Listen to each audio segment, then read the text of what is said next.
Spirit here. We thank you for all the children that we saw here.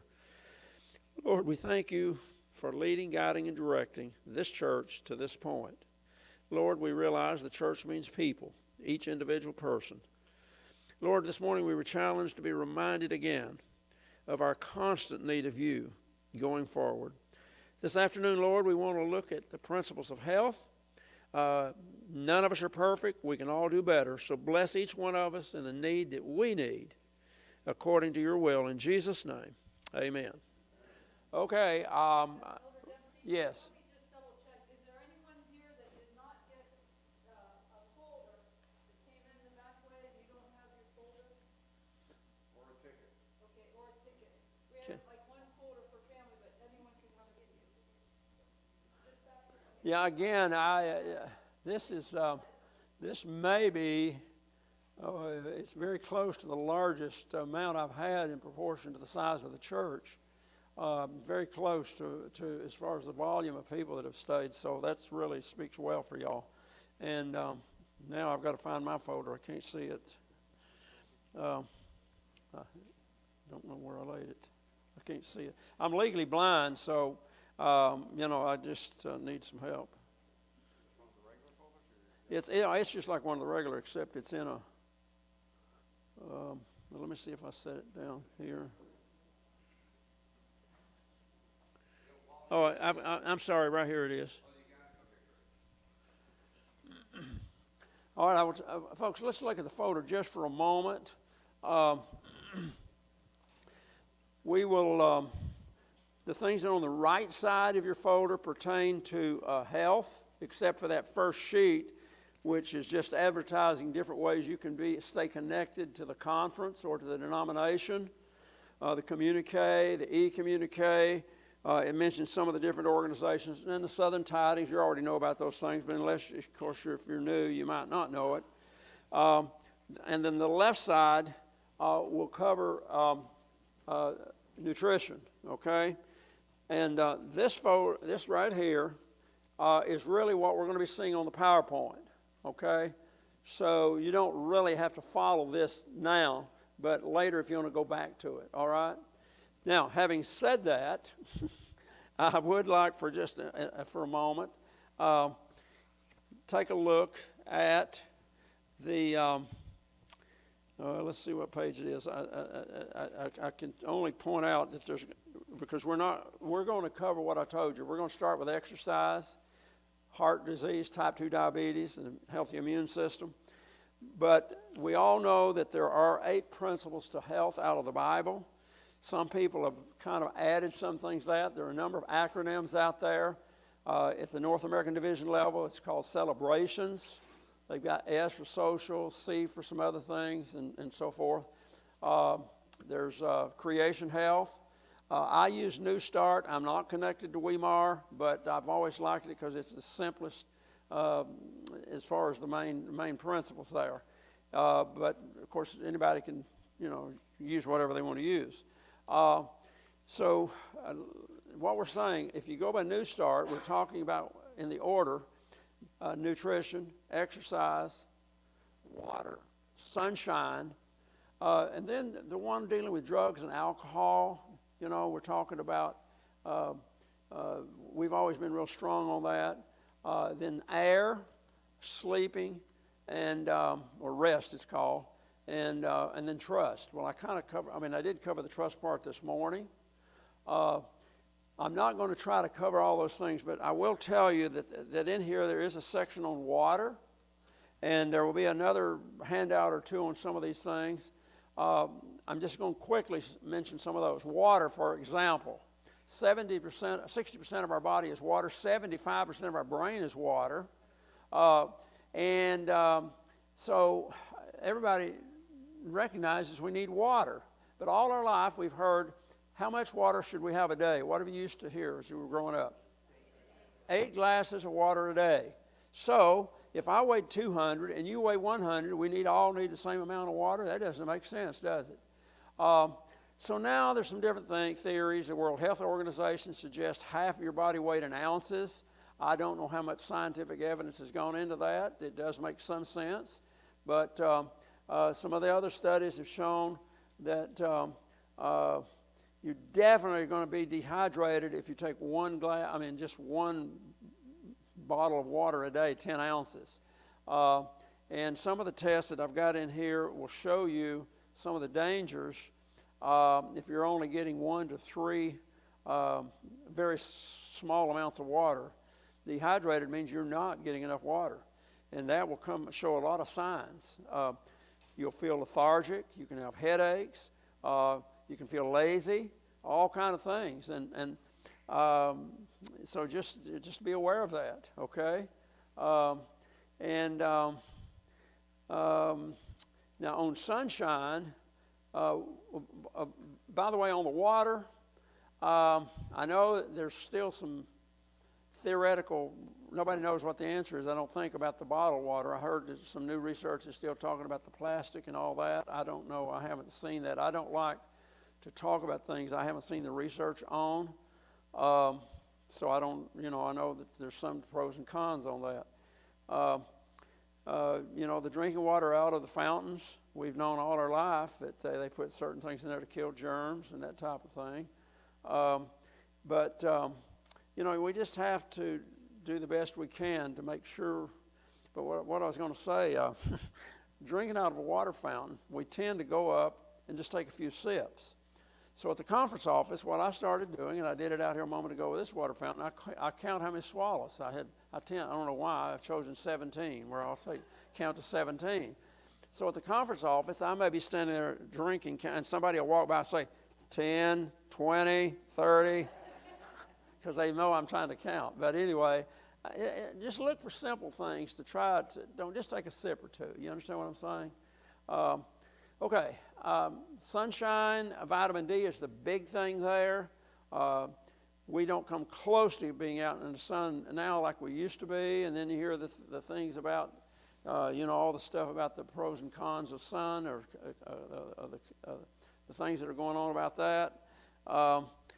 I do know that the average person now, I take my daughter, for example. She sometimes goes to work at 6 or 7 in the morning and gets out of work at 6 or 7. She's in a building virtually all day. How much sunshine is she getting? The reason I mention that vitamin D is very critical right now in the COVID era. It's always been critical, but it's even more so right now. I will say that you need no more than 150 milligrams. I did not realize how much I was getting. I had a doctor who they said, the conference sent me out, because I have what's called Stargardt. It's a rare form of macular degeneration. And mine started about 20 years ago. And they sent me to a doctor, to a person out there in the Northwest who had had a lot of success, because he believed that there were some nutritional factors. And anyway, I started taking this vitamin, still have, and it seemed to really retard the slide. I did have to quit driving 10 years ago, but only the last 2 or 3 years has it gotten so bad now. I can see all of you there, but as a matter of fact, I used to wear glasses. But I had trifocals, so that was a problem to see. The only way I can see is peripherally. So you got 3 different visions, that won't work, so I quit wearing glasses. But my point is, the vitamins that I've been taking from him for my eyes, I didn't realize I was getting too much vitamin D. And I began to wonder why I was feeling lethargic in the afternoon, because I normally feel ready to go. And sure enough, when I got cut out, I was doing what he said, 2 pills a day, 2 vitamins. So that, little things like that can make a difference. So just, if you feel, if you're feeling tired, lazy, maybe you're not exercising, maybe you're not getting enough sleep or whatever, but sometimes some of those things happen, okay? Air, I mentioned that's the next on the New Start. I'm not going to go into the thing on drugs and alcohol, okay, because I think we're aware of that. I did mention, and somebody did want me to test them with the pulmonary PRI. I can do it if we've got enough time here in a few minutes. Normally, I ask you to go out and walk, but I'm not going to do that today, as cold as it is. I will say something about sleep. About 2003, I brought Dr. Iacono in for camp meeting. He had reversed more Parkinson's than any doctor in the world. He had he had literally reversed a lot of brain problems. Over 1,000 people he had helped. And as he did his surgeries there at Loma Linda, he said, I just kept looking at people's brains, and he picked up on the fact that maybe we all heard about serotonin and melatonin. Serotonin is made in the daytime. It is a chemical that does affect how we feel. It's one of those things that makes us feel pretty good. But what he found out was that the melatonin is critical in making serotonin. And melatonin, he said, he actually proved this, that melatonin can only be made in a completely dark room at night. Any light coming in from outdoors, leaving a light on in the room, computers plugged in or televisions, he said all will diffuse the making of melatonin. And unfortunately, not too long after he was at camp meeting and did all this, he was a different kind of guy. Here he was doing more than anybody had ever done in regards to the brain, but then he would fly his own plane and put it on sleep and go to sleep while he's flying. And sure enough, he flew inside a mountain. It killed him. Didn't mean to, but I couldn't believe he said that. I said, are you serious? He said, yeah, I just put on autopilot and go to sleep. But anyway, the reason I tell you that, he was not able to finish his research. His wife tried to find out, they tried to pull it all together, so that never came out. So it's just one of those wasted things. But I'm telling you, melatonin, he told me that you got to have 30 milligrams of melatonin, 200 of B6. I can't prove that anymore. That's just what he told me. It took me a while to get up to 30 milligrams. I went to 3, 5, 10, 15, 18 before I could ever get up. Melatonin is, it will pretty well work like a sleeping thing, but it also is critical. I do believe that it is critical, because I have seen this in other evidence, that it is critical in making serotonin, okay? Okay, that's my introduction. Let's start. We're going to start now with the section in your folder. Oh, who's doing the clipping? Okay, do you have a speaker thing to speak with? Did they give you a microphone? No. Okay, that's my fault. I wanted you to read for me. Maybe you can read off there if you want to do it without a microphone.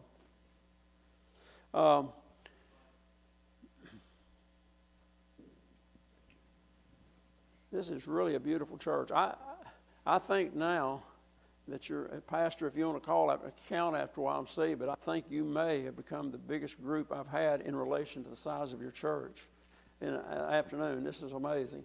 Okay, if you don't mind, read the statements up on the screen. Beloved, I wish above all things that thou mayest prosper and be in health, even as thy soul prospereth. Now, this is in the New Testament, and he's saying he wants us to be in health. It only makes sense. He created us. So let's go to the next slide up on the screen, and he'll read that for us. Pure air, sunlight, abstentiousness, rest, exercise, proper diet, the use of water, trust in divine power.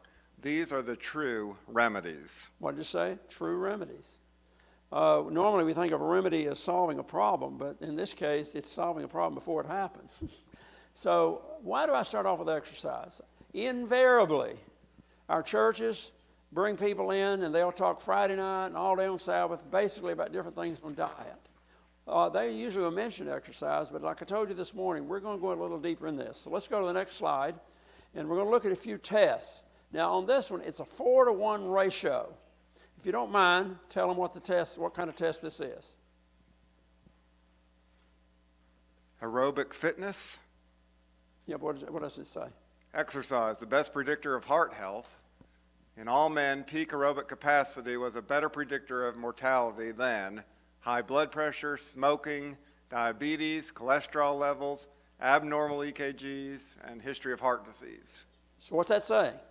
If you did a test on blood pressure and heart disease, or if you did it on this, if you did it on this, you did it on this. The best predictor, what did it say? The best predictor was, what did it say?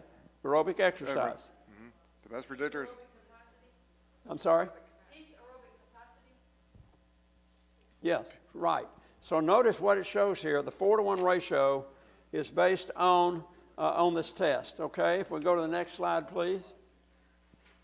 Is he the person doing the slide? Okay. Mortality rate. Okay, for let's men. talk about that. The mortality rate, this is going to be talking about the rate of deaths for men and women in North America every day on the average, okay? Please notice the difference. What does it say? Is this men first? Correct. All right, what's it say on the right side first? Inactive men, 12.4. 12.4 deaths today across the table, across the country, of the deaths, 12.4 of them, heart disease, number one killer. Notice the difference now. We're going to ignore the middle column and go over to the extreme left where people are actually exercising. Active men was 5.9. So you can see right there, it's double the chance for a heart attack when we are inactive. This is based on a large test, okay? You can say it another way. You've got a better chance to avoid heart attacks. It didn't say it's 100%, but it certainly is a double chance. It's pretty good, it's a lot better, okay? Now, it's even more significant with ladies. Look at this, the one for women on the next one. It looks like women could almost cut out heart disease. Now, go ahead. So for women, inactive is 9 versus active at 2.9. So 9 women today dying with heart attacks out of 100, okay, could cut down to 2.9 by being physically active. Folks, what are we talking about aerobic? Aerobic means it's exercise involving oxygen, okay? It means it's affecting your breathing. It's affecting your heart rate. If you're not very active and I tell you to go down here and walk up this hill 3 or 4 times, you're going to be, why are you breathing like that? Because, amazingly, God has made this system where the body is needing more oxygen, so it triggers the whole system. The brain reacts, and it happens so fast. Speed up, heart, speed up. We've got to have more oxygen. And so it only makes sense that if you've never once done any kind of aerobic exercise, it's going to be hard on your body coming up this hill versus somebody, let's just say somebody walked up this hill 5 or 10 times a day. Our body's adjusted to it. So we're talking about aerobic exercise and we're talking about breathing. That means the lungs are involved and the muscles are involved, okay? So I want to go into that a little bit more in just a moment. All right, let's go to the next test. Your waist girth and health risk. We're a little bit sensitive to because it shows that men, it's a 4-inch difference. For men, if it's 39 inches versus 35, you got a double chance for heart attack, okay? Or vice versa, double chance for not having a heart attack. The next slide will show women, even more significant, still 4-inch difference, 37 inches to 33, triple chance for a heart attack. Again, if it is caused by being inactive, okay?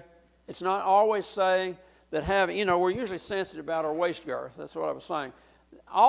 That's not always a fact, and that's not always because you're inactive. Sometimes there's other reasons.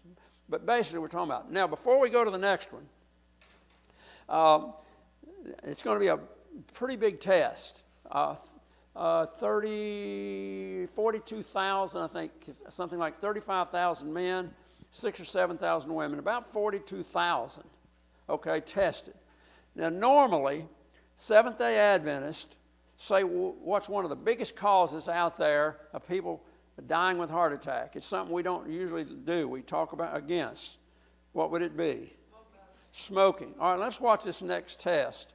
To share with us. What does it say is the number one factor? Low fitness. Out of 42,000 people tested, that's always a significantly good number.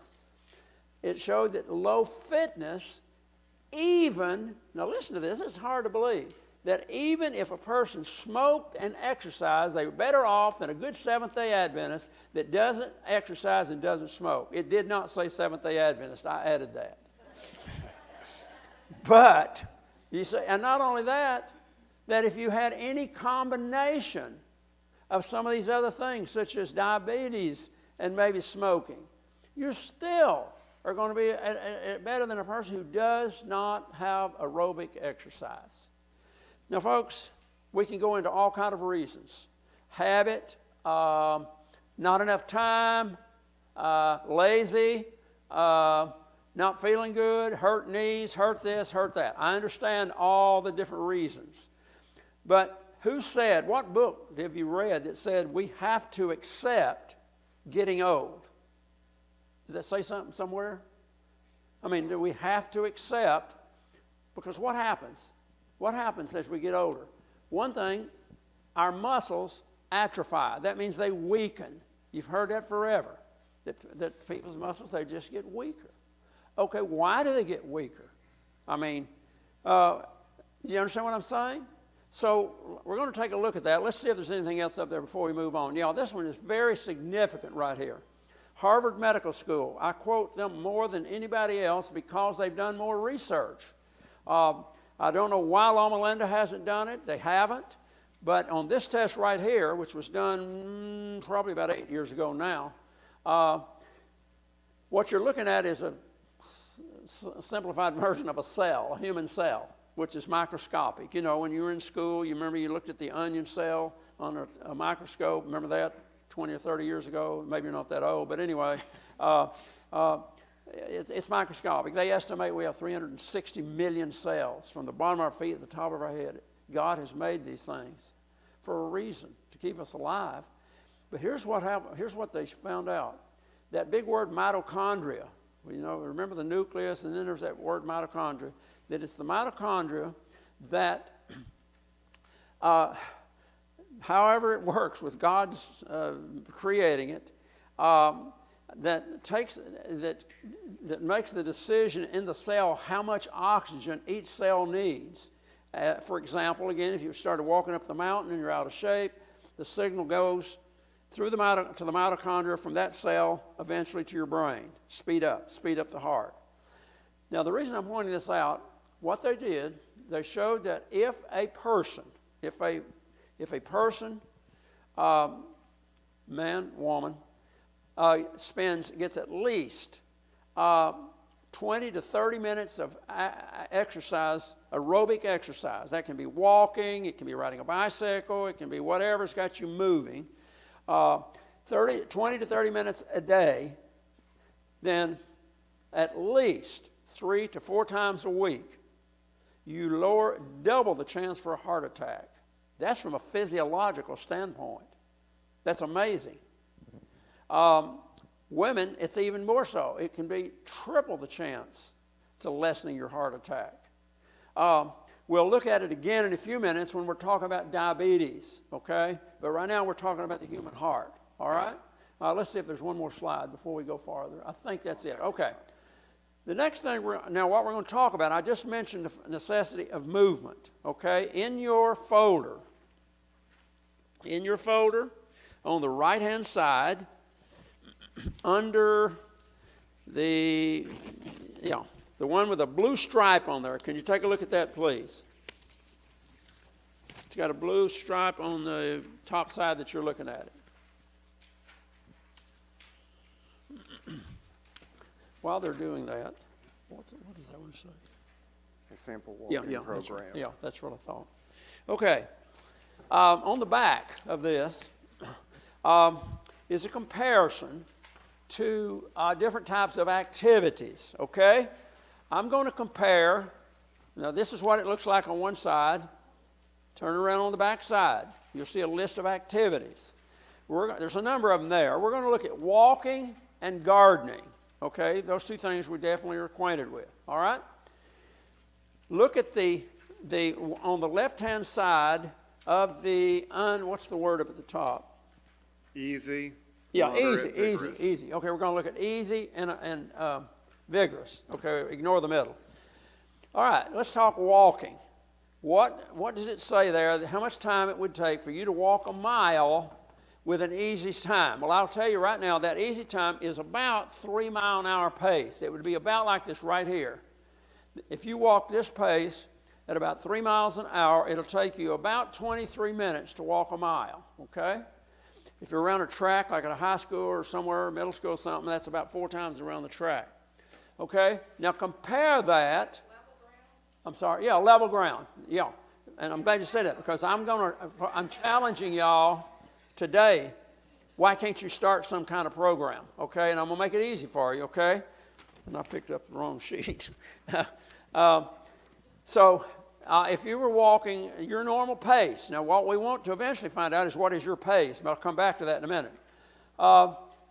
Compare that to gardening. Look down at the bottom, wherever gardening is, okay, and what's the time for an easy, to equate that 23-minute mile of walking slow. How long would you have to work in a garden to equate that?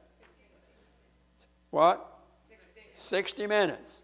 Now, let's be honest. That's working with a hoe or whatever you want to call it, and they're out there in the garden. It doesn't mean you hit a few licks and then stop and talk to the pastor about something, and then hit a few more, and then you talk to him about sports or whatever. It means steadily for 1 hour to equal walking a mile, okay?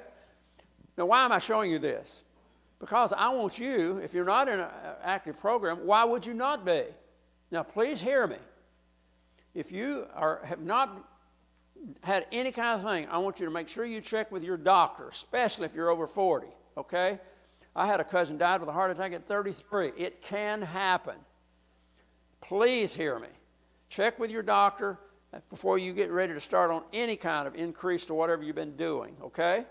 So, now let's compare the vigorous score there. Back to the walking. What's the vigorous score? What is it? 15. So now vigorous means that you're walking. Let me try this side this time. It would be just about like this right here. Okay? That means you're walking that mile in 15 minutes. Okay? Okay? 15-minute mile. Okay? Now you may notice I'm moving my arms. Okay? If you're not in good shape, then I'm going to talk to you what we're going to do. All right, now here's what we're going to do right now. We're going to take your pulse. Right now, I want you to find your pulse on your wrist with your fingers, in your throat, under your arm, wherever you want to find it. Usually we choose the wrist. If you can't there, check the inside, whatever, okay? And just keep, in a minute, I'm going to let you time them, if you don't mind, 30 seconds, when you're going to say ready, set, go, and then stop them, okay? Everybody needs to do this, okay? We didn't come here to be spectators today. So, everybody, is there anybody that's not found your pulse rate yet? Everybody found it? Okay, he'll tell you when to start. Ready, set, start.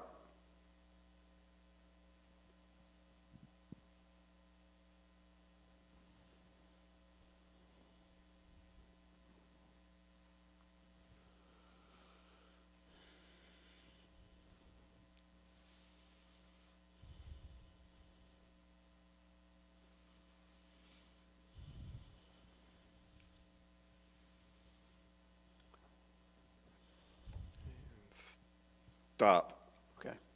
I want you to go over this in just a few minutes, but not yet. Okay.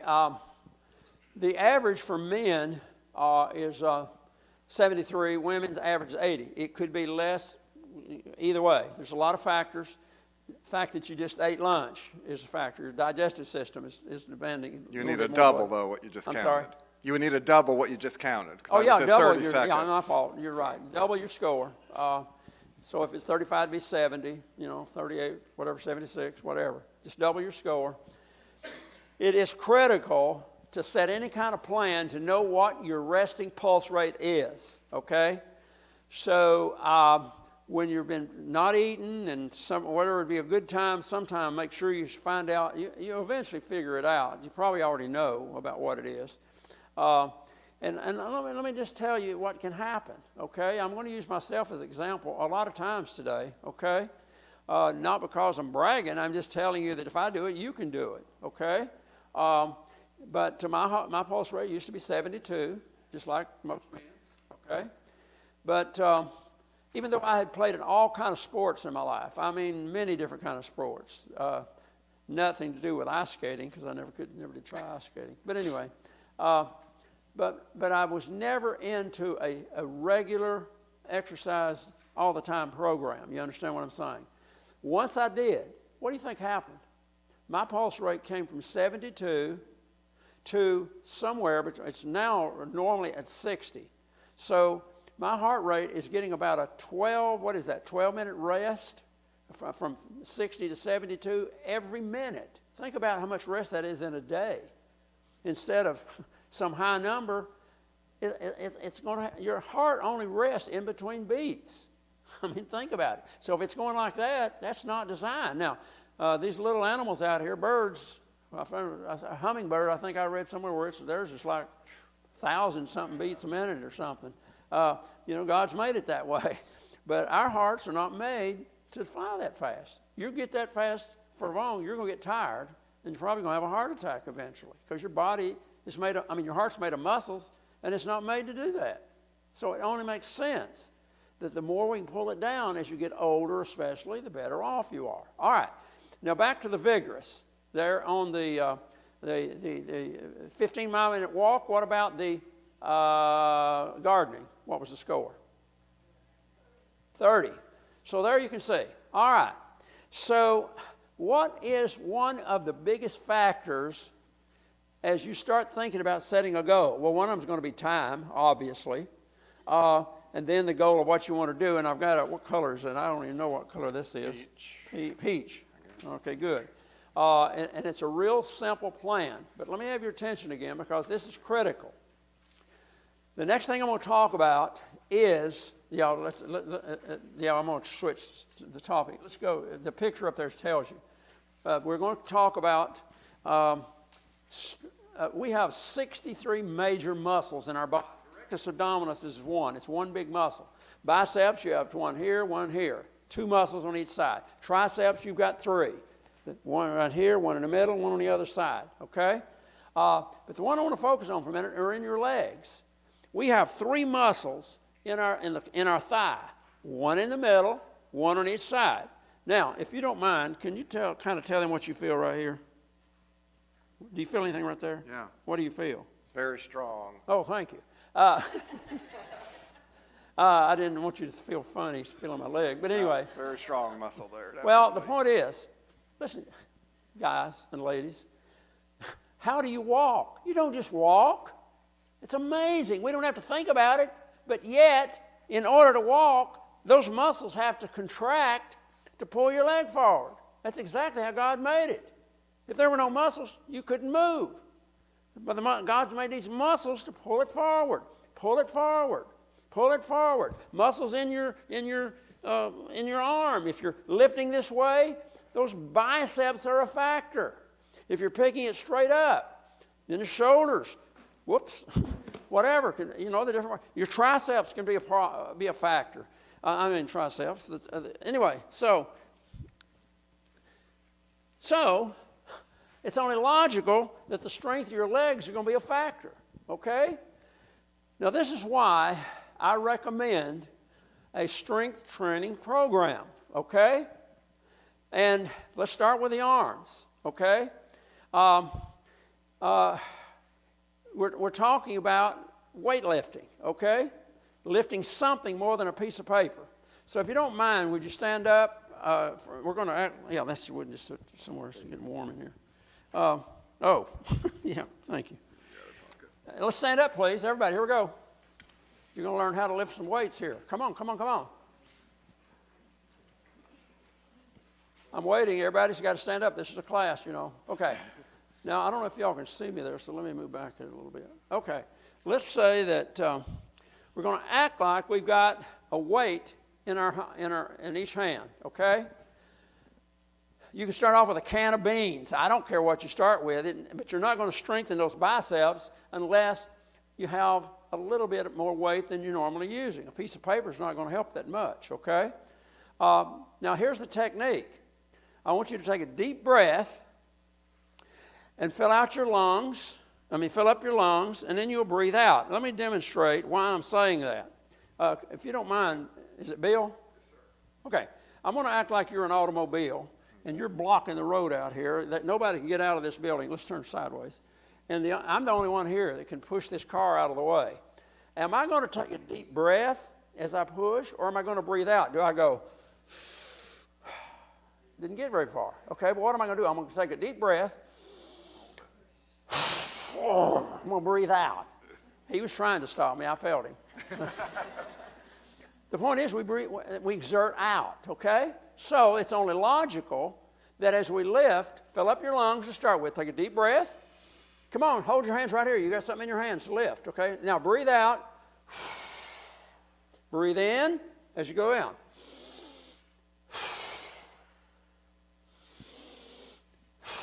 Come on. Okay, now some of you may be already getting lightheaded because what did I tell you is a factor besides muscles? Your lungs. If you're not used to breathing, deep breathing, you may get dizzy here all of a sudden, okay, and that type of thing, all right? Okay, those are biceps, okay? There is no reason in the world at 82 years of age that I need big, bulky muscles. No reason in the world. One of the biggest problems with our athletes nowadays, two things. They're starting kids way too early lifting weights, and it's tearing up their ligaments and their tendons, no doubt about it. When I was young, they did not want us throwing a curveball. When you throw a curveball, your arm actually comes around just like that right there, a terrific torque on your arm. Don't try that, they used to say. Now they've got kids in the 5th grade and 6th grade, and they're training to do all this stuff. They got kids lifting weights. When I was young, they said, don't do that. And I think it's weakening. I can't prove it, the tendons and ligaments. Look at all these athletes that are getting hurt, millionaires. And they're tearing up their shoulders, and they're tearing up this up, and all kind of stuff. So, you know, we'll talk about that in a few minutes. But what I'm saying is the weightlifting, it's a factor in a negative way right now, okay? But there's no reason why some of us older people need big, bulky muscles. What do you think happens if I lift in my arms? Some of the people's arms are bigger than my legs. What do you think is going to happen when you get 80 or 90? And if you stop exercising, what do you think you got? You got an awful lot of you know what. So you can see what we're talking about. But what we want, now if you want to, tell them what you feel there. Well, what do you feel? Good strong muscle. Well, thank you. Can you feel that tricep? Thank you. Yes. Okay, that's why, folks, good. I lift weights 3 times a week. I have under my bed a 25-pound dumbbell, and then I've got a 50-pound dumbbell under there. Sunday, Tuesday, Thursday, or Monday, Wednesday, Friday, I lift those, okay? Just a regular routine. Why? Because whatever I've got, I want to hold on to it. And I'm not going to lose it as long as I'm using it. Does that make sense? So most of us haven't. So how do we start? Start with something simpler more than a piece of paper. I've said that. Get you a little, it might be 1 pound, it might be 2 pounds. I don't care, but get something. If I'm 82, you can do it. Come on. You can start with something, but you have to be willing to do it regularly. Now you may have noticed that I said Sunday, Tuesday, Thursday. You don't lift the same weights 2 days in a row. Some of you in here probably know that. Some of you are probably into it. You know why? Because how does it expand? Basically what you do is as you're lifting it down, and you're kind of, it's not that you're tearing it down, but it does need some rest. And in the resting process, it gradually gets stronger. But if you keep doing the same thing all the time, it doesn't get to rest, then you may run into some problems. You see what I'm saying? So it's recommended that you alternate days, okay? Some people do arms one day and legs the other, okay? That's biceps. Triceps, there's different things you can do. There's a sheet on your right-hand side. You don't have to look at it in your folder. Don't sit down. We're not through yet. There's a couple of sheets there. Yeah, it looks just like this right here. You'll see it later. It'll show you some of these exercises you can do. Sit-ups. Why do that? Well, this is the rectus abdominis, this muscle right here. If you don't exercise it, it's naturally going to be flabby, okay? Just a muscle. It's just going to a lot of fat there, okay?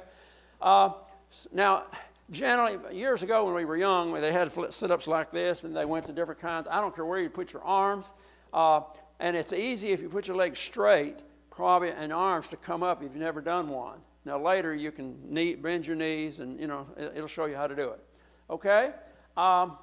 Let's talk about shoulders, okay? Same thing. All right, we're going to turn facing this way so you won't hit anybody because we're going to act like we're lifting weights with our shoulders, okay? So take a deep breath. We're going to fill up our lungs. Put our arm, I'm going to have your hands about right here. Let's have it at your side. Take a deep breath. As you breathe out, as you lift. Breathe in as you go down.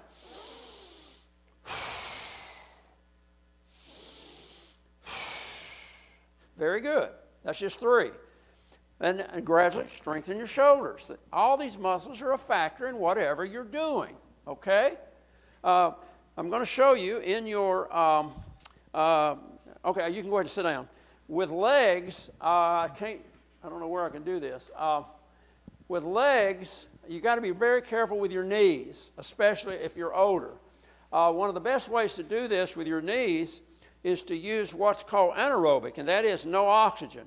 Bend your knees, feet flat on the floor, and see if you can hold it for 5 seconds or 10 seconds. If you could feel the muscles in my leg, you could definitely feel it. And so that's one way to strengthen that. The calves are pretty easy. And that is if you've got some weights in your hand and, you know, you may have to hold on to something with one arm or something, but you can do that 5 or 10 times with your calves, okay? Let's take a look at the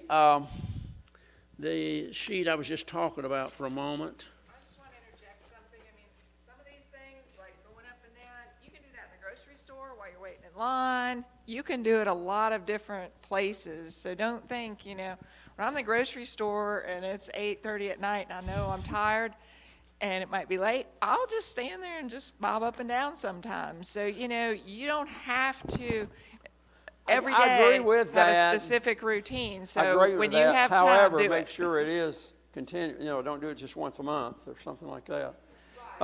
Look at your folder on what page is this right here? 20. Okay, Slide 20. yeah, the slides are up there. How do you know Page that? 10. How do you know where we were going? Okay. This up here is very interesting to notice the effects on strength training. Okay. Can you read it at all? Okay. It's the relative risk of your heart attack. With none, you're at 100. 1 hour a week, 71. 3 hours a week, 52. 5 hours a week, 46. Plus vigor, 41. Okay. Now let's go to the next slide. Are we on? Let's see. Aerobic. Yeah. That's the next slide. What does this say? It should be on strength training. Oh, you're on past anaerobic. Yeah. Okay. Let's go forward a little bit on the slides. Okay, here's your anaerobic strength, predicts limitations Yeah, there in you doing go. housework, walking, and Whoa, lifting. whoa, don't go too fast. Okay. There, look at the two extreme outsides, okay? I can't see, but Doing I think heavy housework is Just a on the minute. left.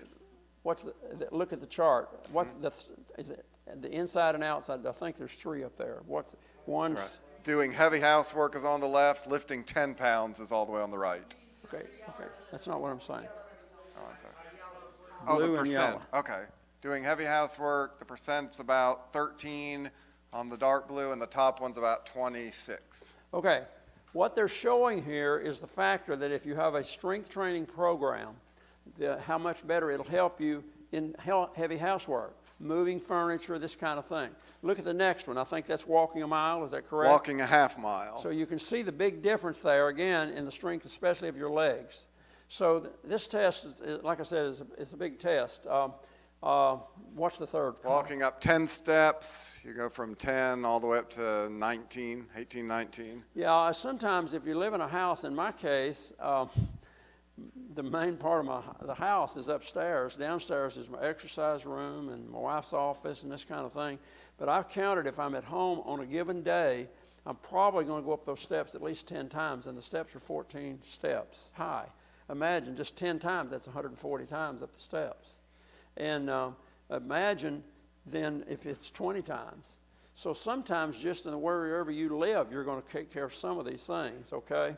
What's the last one that says? Lift 10 pounds with a high strength, about 4% or 4, and the high is 13, 12 maybe.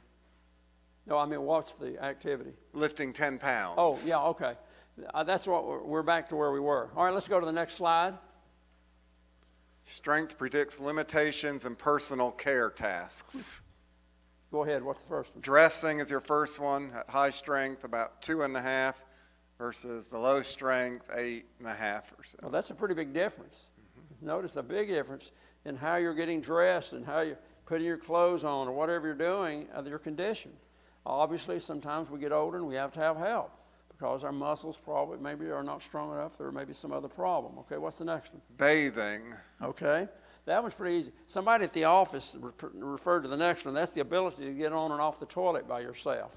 Toileting. They said, look at it, that's the third one. Toileting. It's number 3, right? So again, okay, so you see the importance of strength training, okay?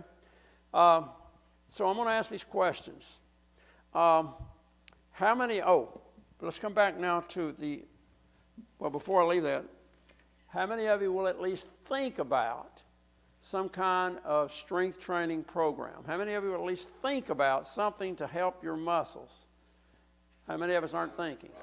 Okay.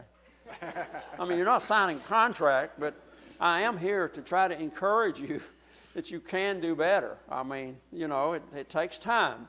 Don't get discouraged.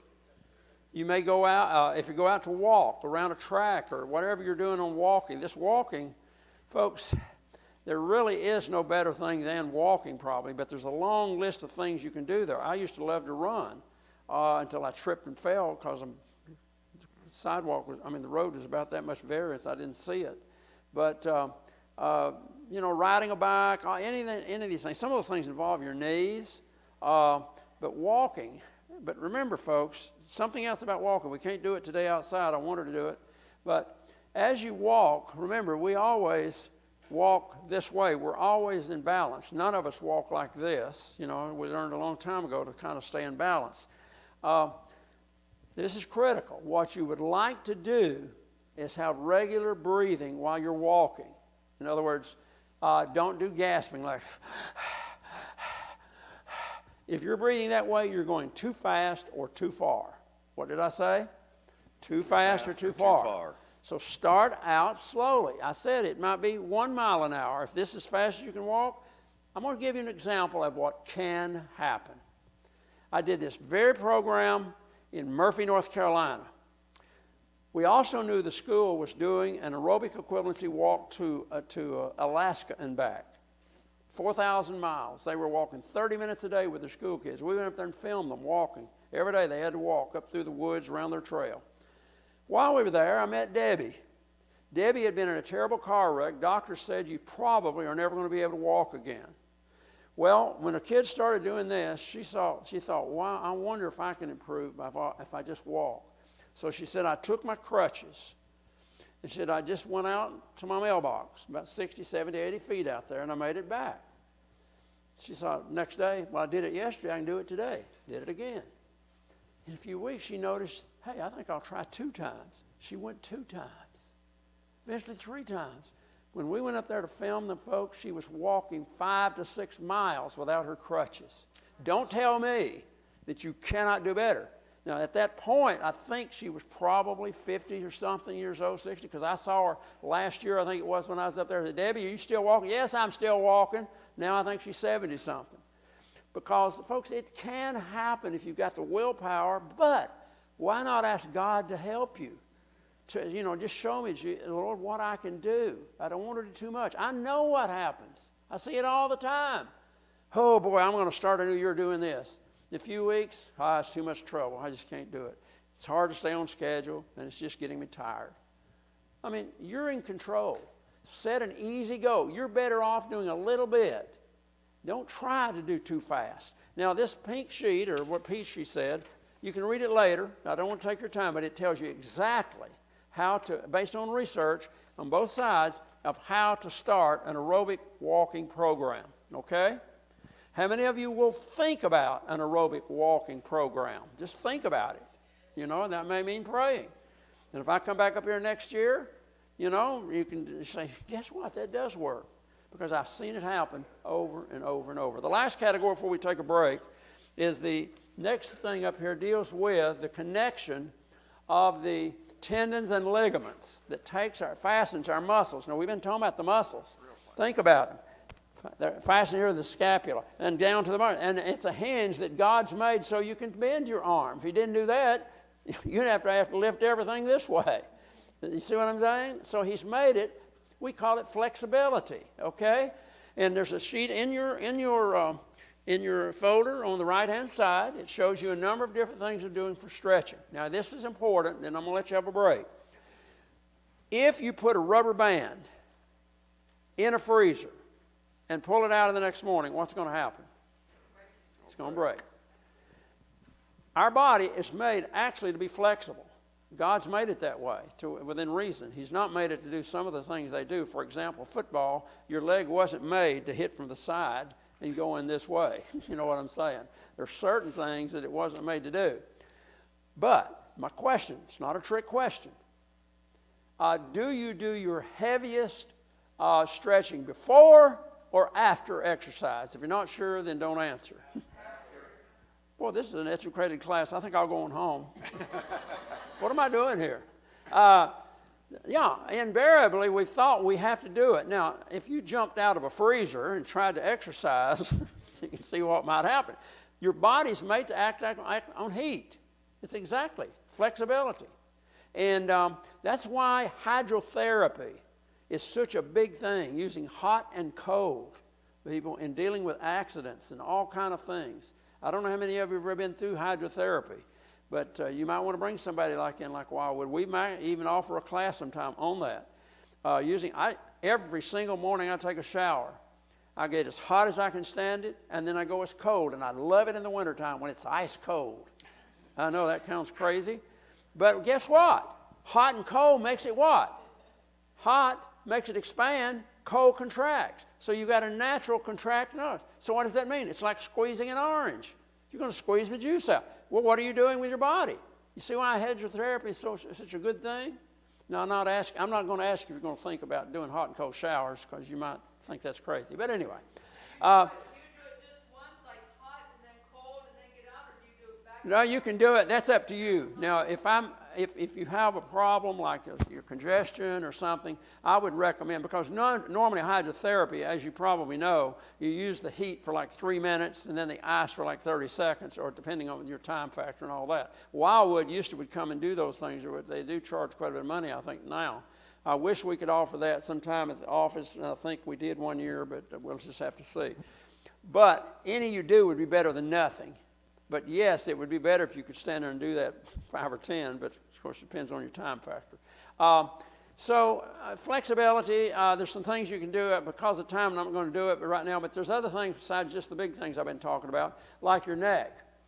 You can lay your head over this way and hold it. And what you do is hold it. It's not, okay, it's like if you're stretching the back of your legs, you're not going up and down. You're actually holding it, again, after exercise. Why? You've got body heat, and you're more flexible, and then you would just see if you could hold it maybe for 10 seconds, okay?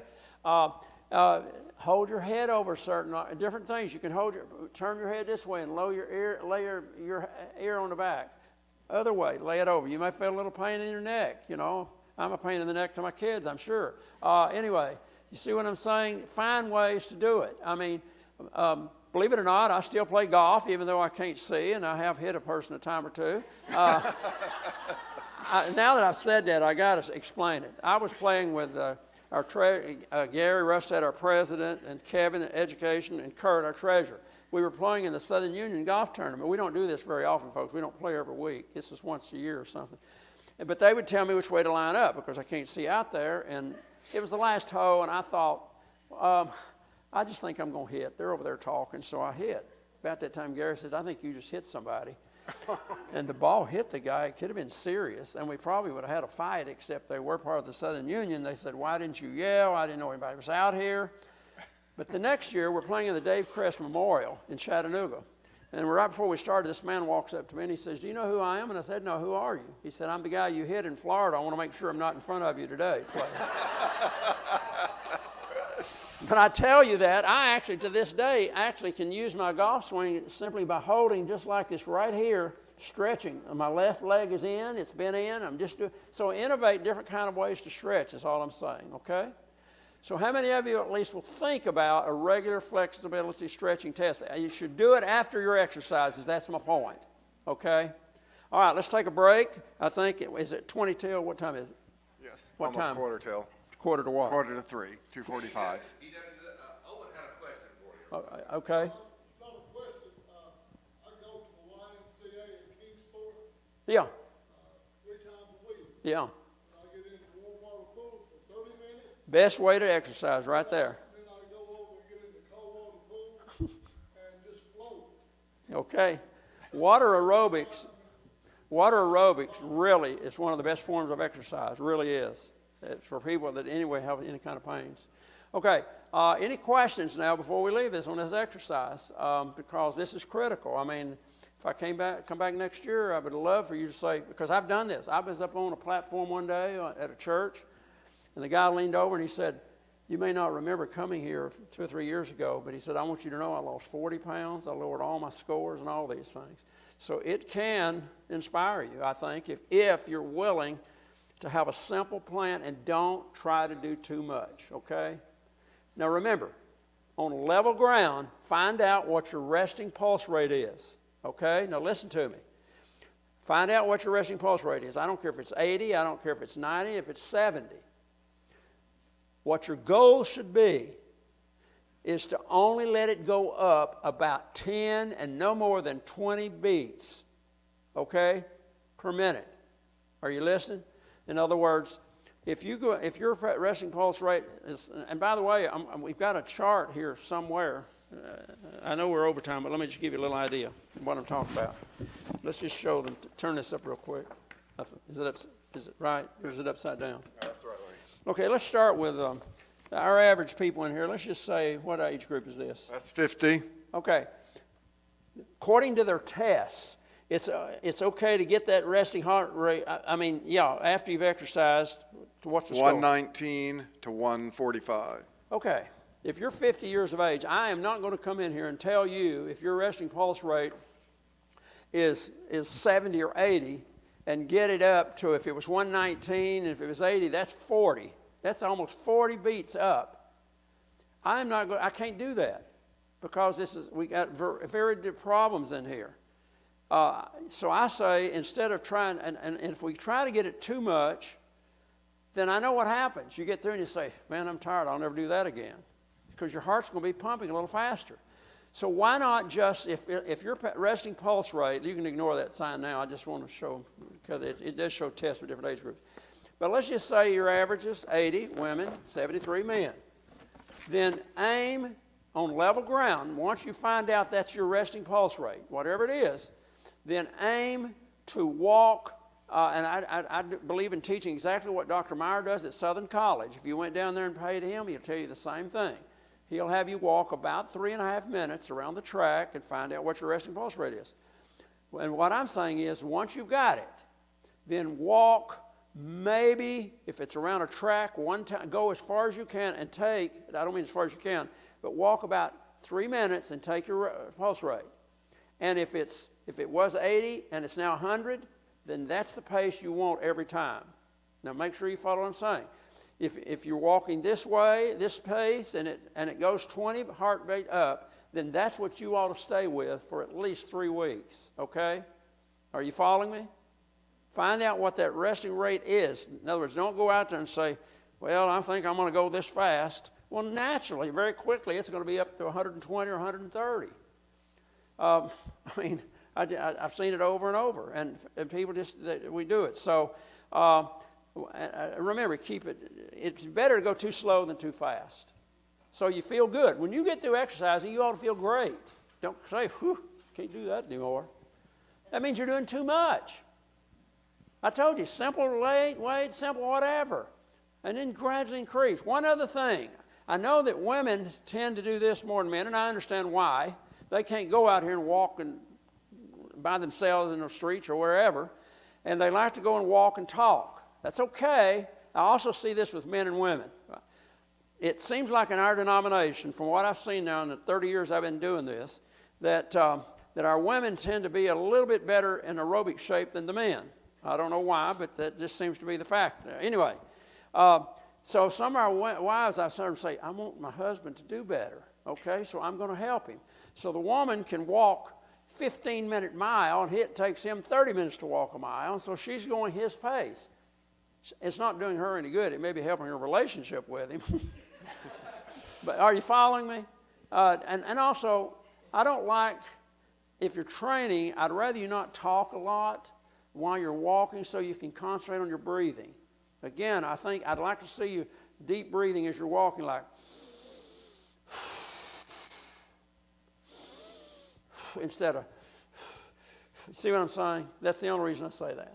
Any other questions before we take a break? Here's we're going to take a break. Now, we are ahead of time, so that's okay. What time is it now? It's 2:50. 2:50. Then we'll come back in here at 5 after 3, okay? At this rate, when we come back in, we will be start talking about nutrition and diet. We will Now, if you want to look at things, just don't take. It's probably too cold to go outside, so I don't know. I hope that you can move around. Will diffuse the making. Yes, if we're in an absolutely dark room, your body will make its own melatonin. So I was basically saying that very seldom do we have it perfect like that, okay, and that's the problem. But no, it's better. Now, if you're taking melatonin, no, I did not mean to take the melatonin in order to sleep. I did say you need melatonin to make the serotonin. So you may have to go through a test on that with your doctor, and I think that's what she was asking about, or somebody had asked, okay?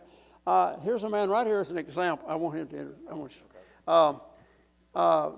Owen, right? Owen, yes. Okay. How old are you? I'll be 80 years old tomorrow. Oh, boy, we're standing together, aren't we? All right. Boy, we need more older people. I mean, don't worry, we'll get there. I mean, okay. Tell them, because he just did the pulmonary rate index. Average for men is 350. I was in a church, small church, and the, the wife and the husband both did the test. Hers was normal, 330, but husband looked like he was in pretty good shape, but his score was only 250. And I asked him what he did. He said, we worked in an office all day. Obviously, if he's not walking and that type of thing. He just did the test. It was almost 500. Tell him why. What do you do every day? Or What I do every day, or 3 days a week to 4 days a week, I go to the Y, and normally I go upstairs and walk and do what's called a new step. And then I'll work out in the gym, and then I will go downstairs and get in the warm water pool, stay in there at least a half an hour, and then I go jump in the cold water. Atta boy. Stay in there about 10 minutes or 15 minutes. Let's give him a hand, because that's his example. Thank you. You gotta work at. That's Plus, I just had a back operation 6 months ago. Very good, sir. Yeah. We've been praying for you. Then one other thing it also was asked, because I can't cover everything and I may leave something out. They ask about the rebound or even the mini tramps, any of those things. Yes, the bouncing, obviously, and using those things is better on your legs for sure. Okay. I usually start by simply walking, because that's normally easier than, you don't have to go buy something at least to walk. But that is very good and certainly recommended with many people. Now, you got to be careful, because there's some people that some of them, they make them now where you can hold on so you wouldn't fall, okay? And okay. just a little plug for Mr. Owen. Wait, I'm sorry? This is just for our church family. But anyone here at prayer meeting from 6 to 7 on the 24th, we're having a little birthday party for Mr. Owen. So anyone who's around, January 24, from 6 to 7, a special little birthday party for Mr. Owen with some yummy, healthy food. All right. Very good. Very good. Okay. Back to your folder. Back to your folder now. Okay. On your folder, we're going to now go to the next section, which is nutrition. That's what's next on the slide here, nutrition. Yeah, go forward. Next picture. All right. What we're going to focus on are carbohydrates. Carbohydrates are obviously made up of 3 elements: carbon, oxygen, and so as you think about the carbon, oxygen together, it's in plant foods. Okay, we're talking about plant foods, and we're talking about diabetes here. The problem is the bad, and we're talking about the good. Okay, now what I want to start with. And there's a reason why I do this.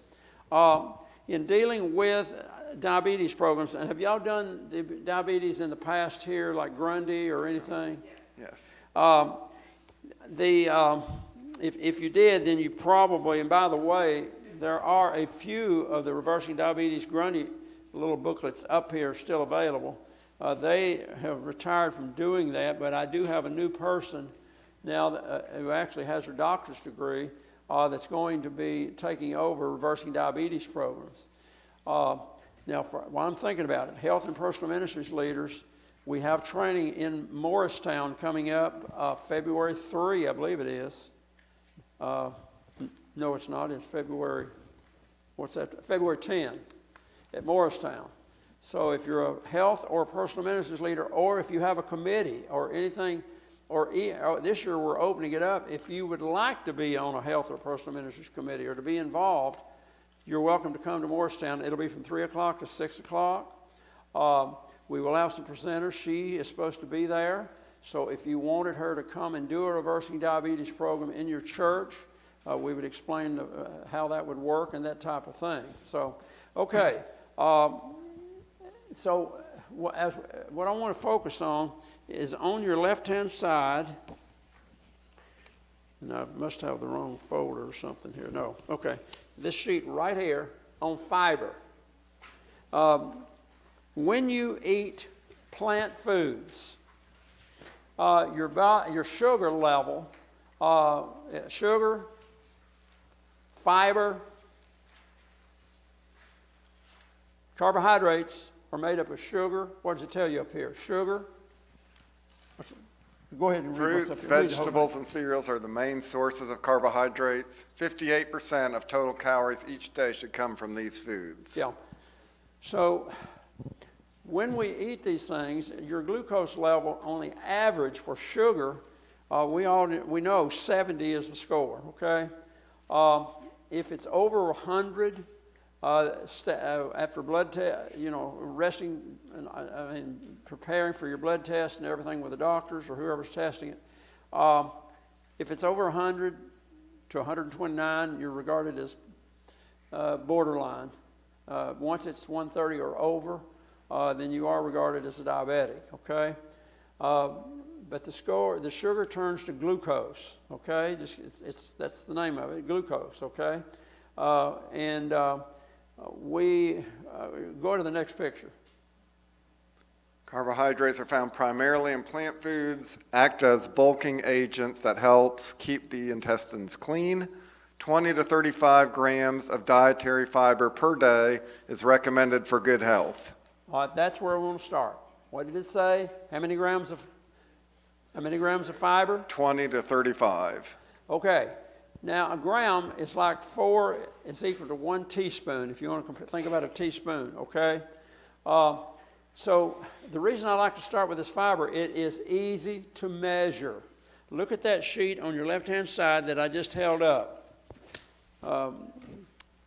This one was here you go. What does it say? High fiber meals. Show it to them so they can find it on the left, okay? Again, this is easy to figure. It's very critical in regards to diabetes, okay, or reversing and so forth. What I want you to do, and you can see different levels here, see if you can pick something, I don't care, any kind of, is it by fruit or grains? Fruit. Eat more fruits, Okay. vegetables. All right, what's one of the fruits that's listed there? Okay, one that's got a pretty high score. What are they saying? Blackberries. Blackberries is what, 6.6? 7.6. 7.6. So, here's why it's easy to figure out your own scores. If you take, this is probably a cup. Does it see a C One there? cup. 1 cup Blackberries. of blackberries, your body is going to get what was it? 7.6. 7.6. You can write that down. All right, choose another fruit. Another fruit under there. What? Prunes. Prunes. Now, don't say prunes if you never eat prunes. I'm wanting you to figure out your own. I want you to figure out your own later, but what is prune score? 6. So, if you add the blackberries and the prune, you've already got 13 point something grams already. You're already well on your way. One But what's medium more? apple. What? That's she said. 1 medium apple. Okay, what's this? 3.7. 3.7. Now we're up to 16, okay? All right, one more fruit. Is that all you got on fruit? Blueberries. Blueberries. 1 cup, 4.0. Now, blueberries happen to be the #1 antioxidant. Keep that in mind. So there is a little bit of factor there. I'll tell you right now, I try to eat blueberries every single morning. It is #1. Strawberries are #2 on fighting these things. So, okay, so what was blueberries for? So 4. now you are up to 20. So, and by the way, anytime you get a score like 20 to 35, it depends on your body size. You understand that. Again, if you're 100 times compared to 200, okay? Now let's go, we're not through, let's go to vegetables. Pick a vegetable. What's a high when they're in vegetables? Broccoli. What's the score? 2.3. All right, now we're up to 22, and then maybe round it off even more with a tenth. All right, what's another one? Well, wait, kale? Okay, is kale on there? Potato. Oh, potato. One potato is 4. Okay, so now we're up to 26, I think. So, but my point is, do you see how easy it is to add? And you can go on the internet and get probably every food that's out there. These are just samples that I've shown you here. Because we do need to know what our fiber intake is. I'm going to show you in a minute what happens in our diet, okay, when it is low in fiber. Because the way God has designed your body, you know we've got a pancreas over here on your right side, and the signals are we need what? What comes out of the pancreas? Insulin. That's right. We need insulin to break down and deal with this sugar, okay? Without it, then what's happening? Well, it's not breaking down very well, and before we know it, we can start clogging up some of our cells. And really, it's not always just the sugar level that we're eating, it's what kind of sugar we're eating, and are we overworking the pancreas? That's one thing, but more critical is the fact that you don't want to clog up your cells. Once your cells start clogging up, that means more cells are going to have more insulin, and that's exactly what happens, okay? So again, if you have any kind of problem, if you want one of these little free booklets up here, there's a few left. This is about as simple as you can make it, explaining it. Now, let's go forward, and we're going to look at the glycemic index with some different foods, okay, to just show you the difference in the sugar level of how we eat. I mean, of how we eat and how we can compare, let's say it that way, okay? Let's go to the next picture. And the first one we're going to be, what's the category? Grains. Grains, okay. We're going to first look at the left-hand side at the top. That is the best sample as far as the lowest. What's the first sample up there of grains? Pasta. Pasta, okay. Pasta comes in all kind of shapes, as you know. Square, circular, whatever. I don't care what shape it's in. Pasta is pasta. Now, we're not talking about cheese. We're talking about the grain. Now, if you have, is it 1 cup again? Does it show? Probably. Well, normally, if it doesn't show, then it's approximately a cup, okay? I don't think so. I'm sorry?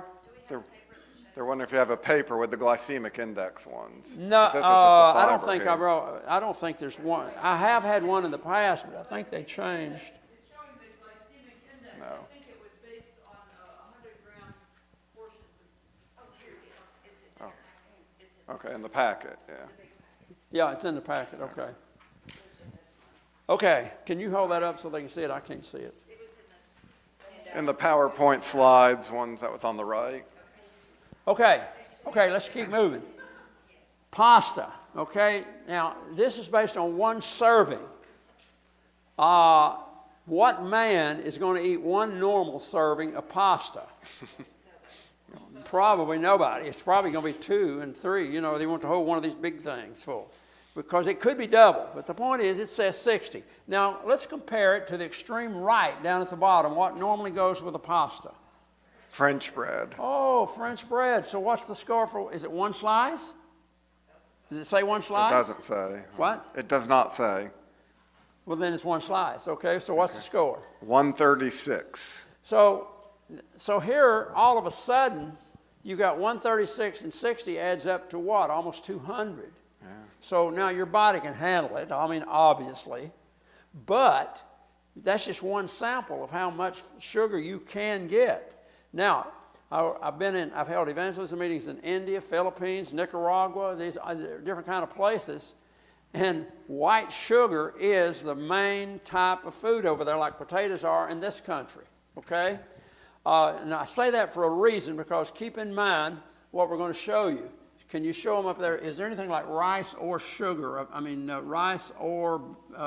Rice is, the white rice, 83. We'll go on the right side. 126. Oh, well, there's 1 rice. white rice. Okay. I mean, you got it? 126. That's the normal serving That's the way most people eat it in these other countries, and it's cheaper in this country. But what about the brown sugar on the left-hand side? The brown rice is 79. 79. So which would be better from a sugar standpoint? It's obvious. And she So was what just was- asking if you could explain to them what glycemic index means. Some Okay, people don't glycemic understand that. glycemic means that whatever the food level raises your sugar level up. In other words, if you took a blood test after you ate the white rice, pretty soon after, your glucose score would be whatever it was, 136. That's all we're saying. So this is just to compare different foods' sugar. You see what I'm saying? Does that make sense? Glycemic, glucose. Okay. All right. Let's go to the next food. That's just one food. So let's go. Cereals. To the next. What? Cereals. Cereal. Okay. Up at the top, what's the left hand say? Barley.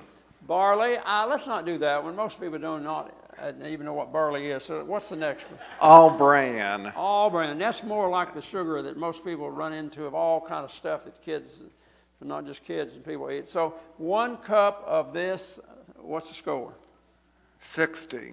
60. That's okay. But again, most people are going to eat more than that, so it's probably, at least men would. I don't know about women.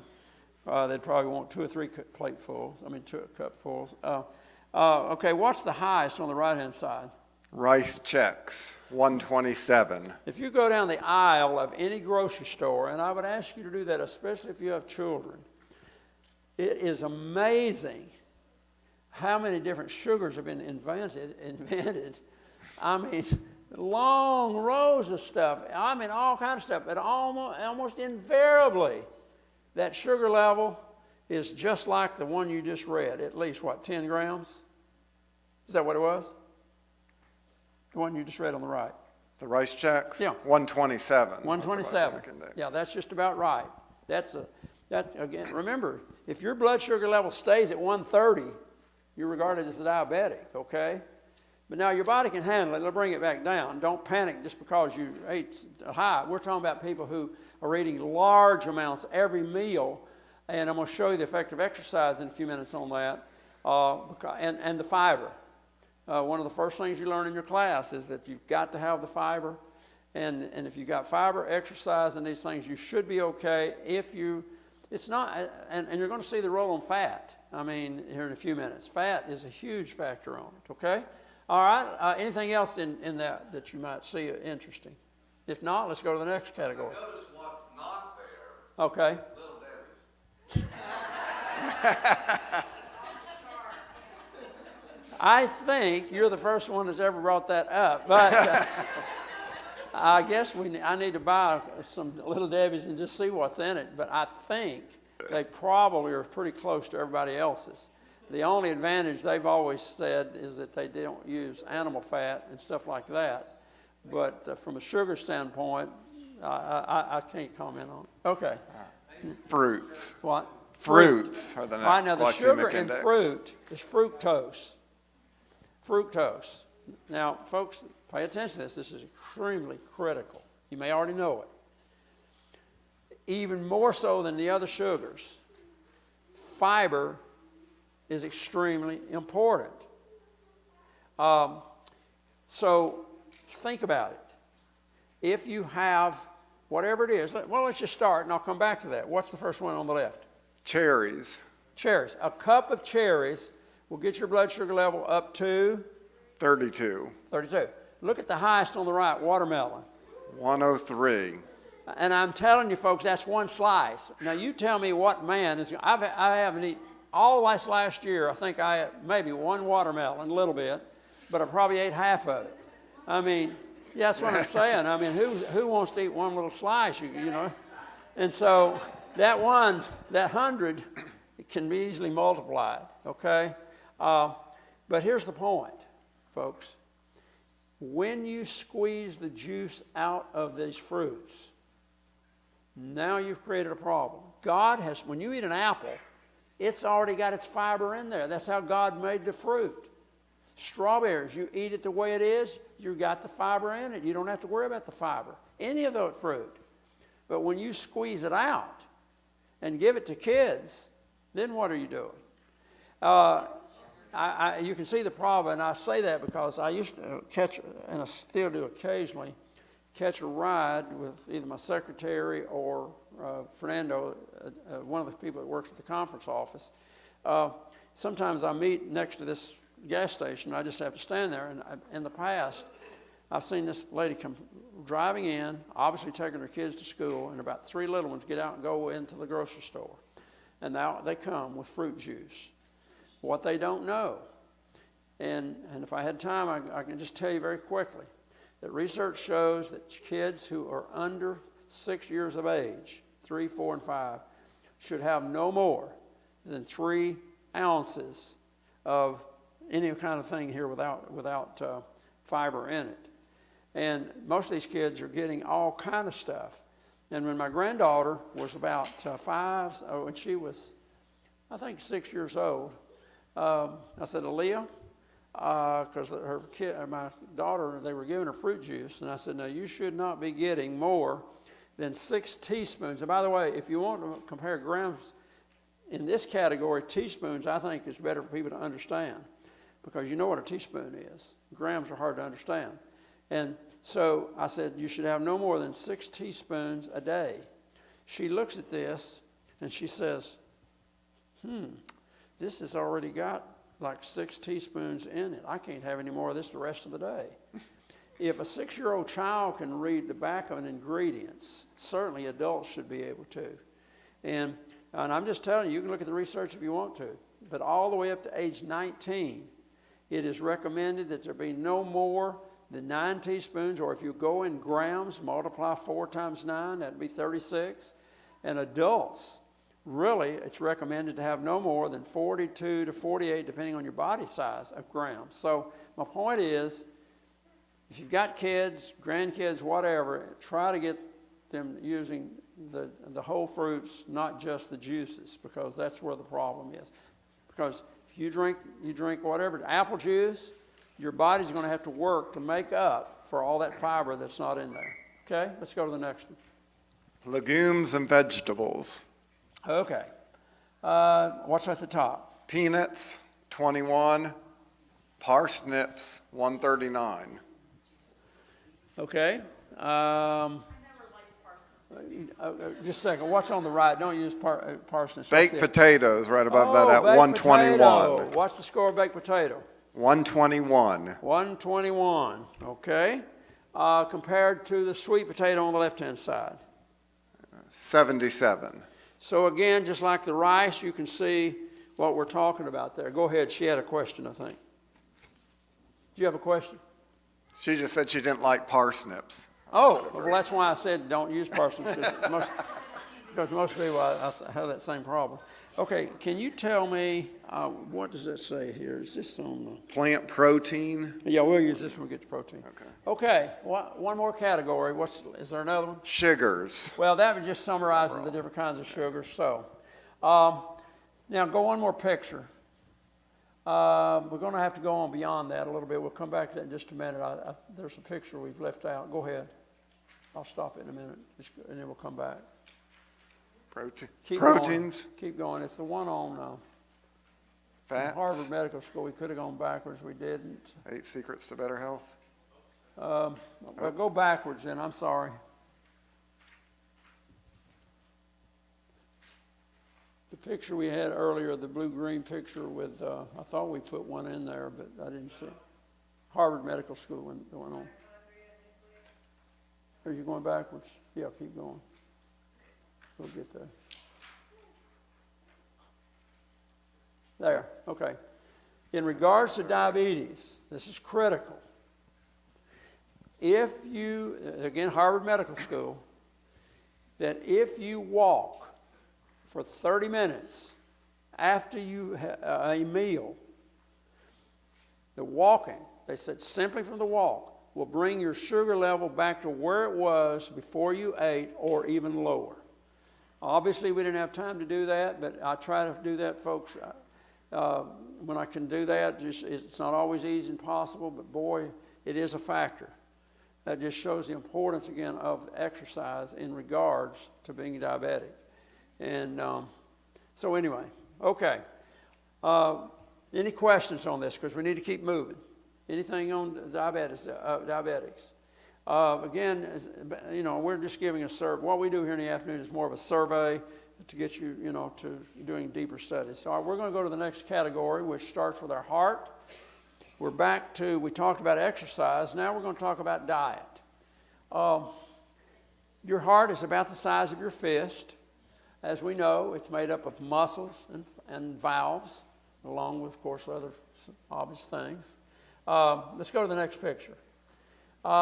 Read what you have up there on that one. Normal artery. The opening of a normal artery should be about 4 times the thickness of the artery wall. Yeah, we had a module out there. So if your artery should be, as it just says, bigger than the wall, it's at 4 times bigger. Now, obviously, what are the problems? Let's use this one right here.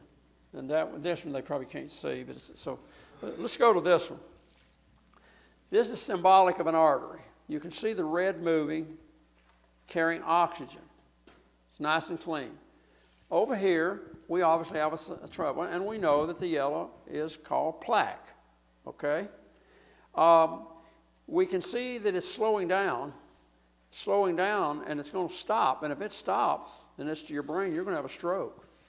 You're going to have a heart attack if it's to your heart. The question is, what causes this? Now, plant foods have no cholesterol. Cholesterol is your body makes its own cholesterol. God has made it. The cholesterol is essential to having strong cellular walls. We take that for granted. We just assume that, you got millions of cells, they just happen. No, they didn't just happen. God, in His wisdom, created these cells that we can't even comprehend it. But it's a fact. And so here we have something that is clogging these cells. It's called cholesterol. Your body makes its own, but what you're getting is God's made your body to make what it needs. I mean, I can't explain it any better than that. But when we eat animal products, there is no cholesterol in plant foods. In a few minutes, I'm going to show you a video that I think is one of the best I've seen. It's old. I've seen it for I don't know how long. But I've seen that. I know there's some out there interviewing people and all that. But you can see the results here. So I usually use this wild illustration, okay? Let's say that you ate let's see, how do I usually say this? A hawk, a bird, hawk. And every animal makes its own cholesterol. That's how God's made it. All animals make their own cholesterol for their own cellular walls. So you're getting not only you're getting cholesterol from the hawk, but you didn't know that he had just eaten a snake out there in the road. So now you're getting some from the snake, and the snake had just eaten a rat. Now that's a great exaggeration. But all these animal products, all animals, you're getting their cholesterol plus your own, okay? So what we want to show you as we go forward now, go to the next slide. What does it say? Moderate atherosclerosis. Go ahead and read it. There are usually no signs of disease until 90 to 95% of the artery is plugged. This is critical. Did you hear what it said?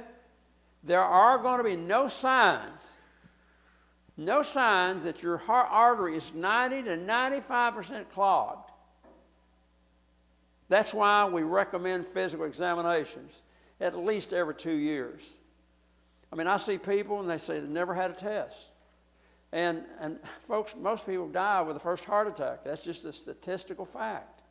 And you're not going to know it unless you have physical examinations. They can tell what your cholesterol level is.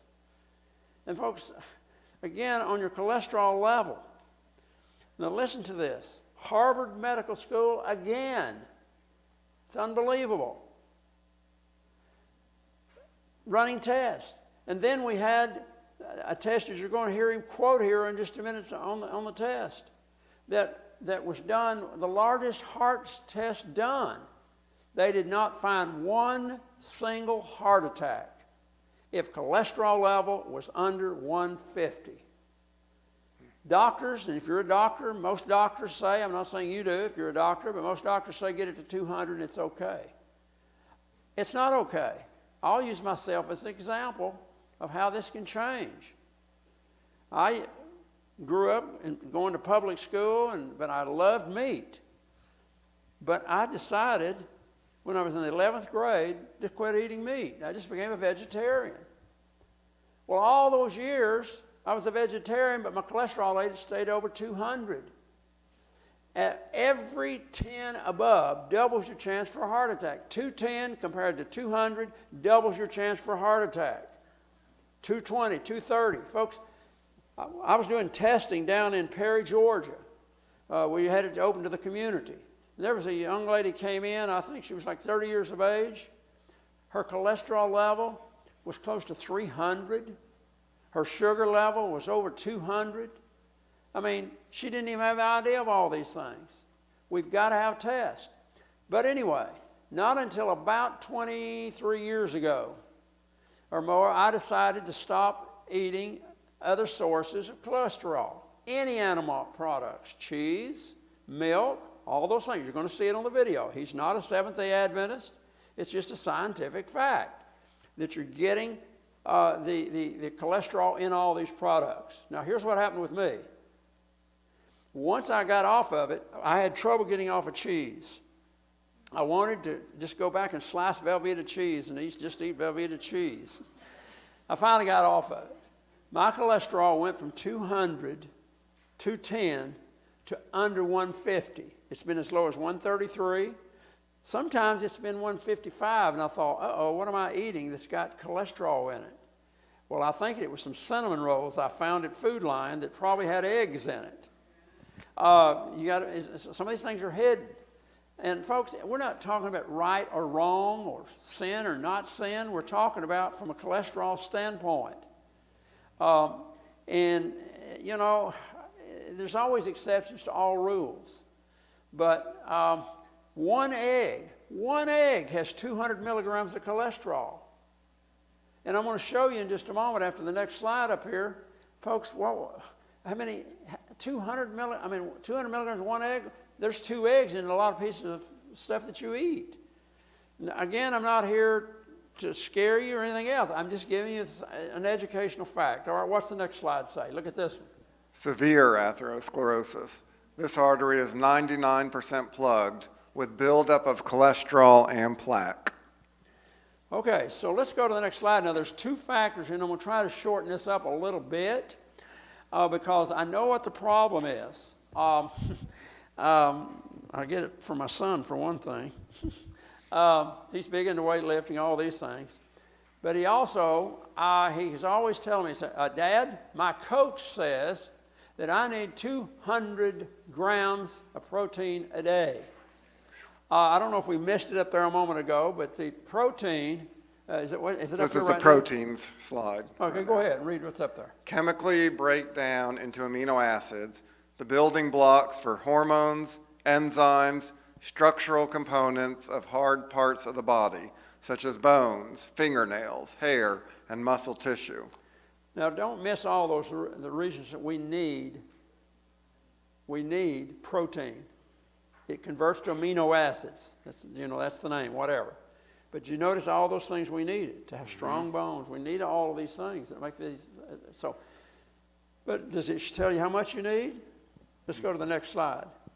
A person needs approximately 1/3 of their body weight in grams of protein each day. Okay, so if you're 100 pounds, that would be about 35 grams. But generally, it's somewhere in the category of 40, 50, or 60. Folks, the same thing's going to happen when we look at fats in a few minutes. From saturated fats, we're getting triple every day, more than we should be getting. We're getting close to 150 grams of fat and protein a day in this country. That would be good if it was plant foods, but it's coming from these animal products. And so you can see why why heart attacks happen. It doesn't just happen. And so I want to show you, read in your chart, in your folder, take this sheet out right here. This is really interesting. And it's too small, and I don't have it up on the slides, I don't think. So I want you to look at it just let him read 2 or 3, just pick some.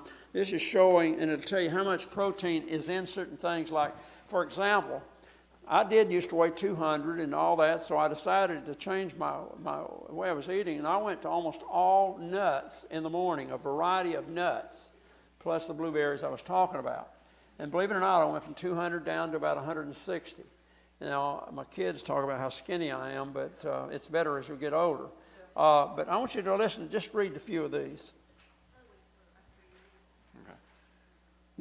Just pick any you want. Potato, 8 grams. Peas, 4 grams. We'll go slower. Now, we're talking about the amount of protein that's in these foods. Potato has 8 grams. Okay, 1 serving. Wheat berries, 6 grams. Peas, 4 grams. Almond butter, 7 grams. Oatmeal, 3.5 grams. Almonds, 15 grams. Ooh, did you hear that with the almonds? They're good. I just told you I went to different kind of nuts. I mean, these nuts are strong stuff, people, I'm telling you. Edamame is 13 grams. The black-eyed peas, 13.5 grams. Okay, so right there you can see, Edamame, please notice, Edamame. I don't care who tells you this, that you got to have animal products to get the protein. God knew what he was doing when he made people in the beginning. And notice, how long would that take you to add up if you had 15 grams of about 10 or 15 almonds, or 20, I think it is, or whatever it is. You can look at this yourself. I'm just telling you that we are creatures of habit, and, just it's up to you, okay? Yes. Question. Yeah, we need this. I have a friend that was a fruitarian for a while, and she was not feeling too good. So I advised her to have a little bit of protein. And she said that she mentioned studies that say that protein is is linked to some cardiovascular diseases and other things, excessive protein. I told her that about plant-based protein, but she said that excessive protein can still cause these things. What is the difference that it makes in the body in having animal protein and plant-based protein? The difference between animal and plant? Yeah, what is the difference, the effect that it has? Well, plant protein doesn't have any cholesterol. I mean, that's the negative. What's the advantage of eating animals over plants? There's not any advantage. That's misnomers out there. I mean, that's people are telling you they don't know what they're talking about. I mean, we're seeing more and more people recognize this. The Atlanta Braves have a baseball pitcher right now, who was one of the very top pitchers last year, who is vegan. And they joke about it. How fast? I mean, he's throwing the ball about 103 miles an hour, and they're amazed, and they keep joking. How's he doing this without eating meat? Elephants are the biggest animals in the world. They eat nothing but plant foods. See, it's a misnomer in its education. It's just the way it is. And also the taste, we've gotten hooked on it, whatever I'm saying, okay? All right, now what I want to do is combine this. Go to the next picture, and then I want to jump over to the fats, because most of this we're going to watch on the video in just a few minutes, okay? So one more picture. Meat and dairy products are high in protein, but vegetarian proteins, such as soy products, legumes, and nuts, are a superior choice. That's also, soy products, that's how they got into making soy products. However, it's gone maybe a little farther, and it's very interesting that the world has finally picked up on that. And now you got all kind of companies producing a lot of soy products out there. It's interesting. Okay, let's go. Is there one more? Are we on Fats. fat? Okay. There's two kind of fats. Saturated, we need more than 15 grams of saturated fat a day. And that can come from plant foods, okay? Unsaturated fat. So let's see, I want to show you right here. And we didn't do that, but we don't have time now, so let's come up to this one. I want to give you a little idea now. He's going to help me because he can read this. I can't. We're going to use a hamburger and French fries, and this is showing, does it show how much fat there is? Yes. Okay. Hamburger has 15 grams. Now this is an average size hamburger. And a French fries medium has 25 grams. So those two added up are 40 grams of fat in one medium-sized hamburger. And what man's going to eat one? He's probably going to eat two, if not three. And the French fries, the large, would be more than that. 40 grams is all you need in a day of fat. I mean, now God has made fat to be stored for emergency use, if you want to say it that way. But he certainly didn't make it to have 5 times the amount of 150 grams a day or something like that. You see what I'm saying? Some people say, well, what about chicken? Okay, what is it? You see chicken? Chicken nuggets, 20 grams for 6 pieces. 6 pieces, 20 grams, right? Is that what you said? Mm-hmm. Okay. Down there. What's this one? Bacon, egg, and cheese biscuit, one of them, 24 grams. So if you had 1 egg and cheese biscuit and 6 nuggets, sometime during the day, we're not talking about just one meal. Right there, you've 44. You're right back up that number yet. I think you got 3 meals. So think about it, and you're going to see it in just a minute on the video. What happens when you're having meat, breakfast, lunch, and supper? No wonder heart attacks are the #1 killer in the world. I mean, it's just, no. What's this? What about cheese? Somewhere in here. Ice cream, beef. Pizza. Pizza. Here's cheddar cheese. Okay. 1 ounce is 9 grams. Okay, that's 1 slice. Okay. Yeah, wait a Here's minute. pizza up here. Okay, what does that say? Thin crust pizza, cheese, 8 grams. Okay, it's 8 or 9. That's 1 slice, but how many men's going to eat 1 slice? I mean, if I was going to eat it, I'd eat the whole thing. I mean, now come on, be honest. How many of you are going to eat 1 slice? Now, women, you tend to eat a little better than we do, but whatever.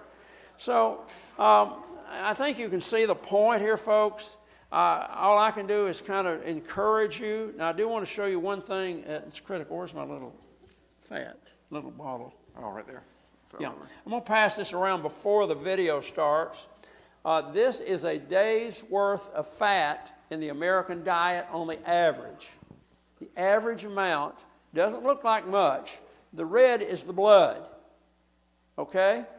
But what we're showing is this top is cream colored. I'm going to pass it around so you can see it. He's going to comment it on the video when he shows pulling stuff out of this guy's arteries. This should be clear.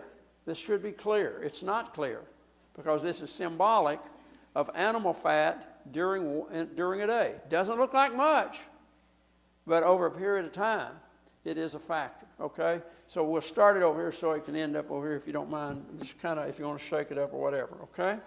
I'm sorry? I have a question. Question, go ahead. Let's say if you are, years and years of overindulging in fats and bad diet, and you have plaque build. So how can you reverse that? How can you do it? I'm not understanding. Can you Have reverse? years of plaque buildup. Can you reverse it? Yes. I used myself as an example on that because I told you my cholesterol was 210 regularly. And now lately, it's always right around between 140, 155, sometimes as low as 133, or 156 a couple times. It will melt. Your body, it will cleanse it out. It takes time. It doesn't happen overnight. But over a period of time, yes. That happens all the time. Yeah, the question is, will it change? Yes, the body will get rid of it. He's going to comment on that too. I think that I don't see any reason not to go ahead to that film because it'll help you understand a little better. It is on the internet. You can watch it or show it to other people. It's old, but it's better than any I've seen because the guy is not coming from, and I like it because he's not coming from a spiritual standpoint. I mean, we understand that. But most people say, oh, well, you're a Seventh-day Adventist, and you don't believe it because Ellen White said this or something said that. No, we're talking about the world is picking up on this. So I don't know if we can turn the lights off. Pastor, is that you standing? Yeah. Can you turn the lights, please?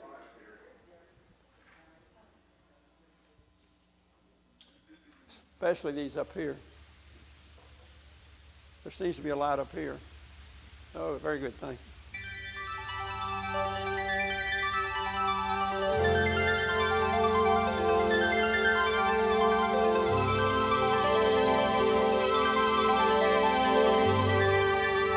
This is a quotation I saw in medical school by Thomas Edison.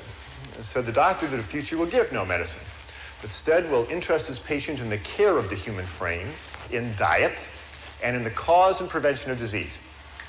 And one of Thomas's brighter ideas. And when I saw this quote in medical school, I just passed it right on by. I went to the University of Illinois College of Medicine in Chicago, and I was so into becoming a real doctor. And real doctors do real doctor things. They deliver babies, they fix broken arms, they sew up lacerations. That's what real doctors do. And diet was boring stuff. Nutrition, yeah. You send them down to the dietitian, and they figure out a 2,000 calorie diet, and don't bother me. And that's how I practiced medicine for the first 8 or 10 years of my career. Well, I have soon, or I've late, come to realize how important what we eat really is in the creation and prevention of so many of the diseases that we see today. And I'll tell you how I came to those realizations. Now, the North American diet has changed. This is not going to be a technical lecture, but I did want to show you this one graph because there's some very significant lines here. The two top lines, the lavender line and the yellow line, are the amount of plant-based foods that are consumed in the United States and in Canada as well. And this is back in 1909. You can see we were eating a lot of grain products. We were eating almost 300 pounds of wheat and barley and other grain products, and almost 200 pounds of potatoes a year. Look what happened in the intervening 85 years.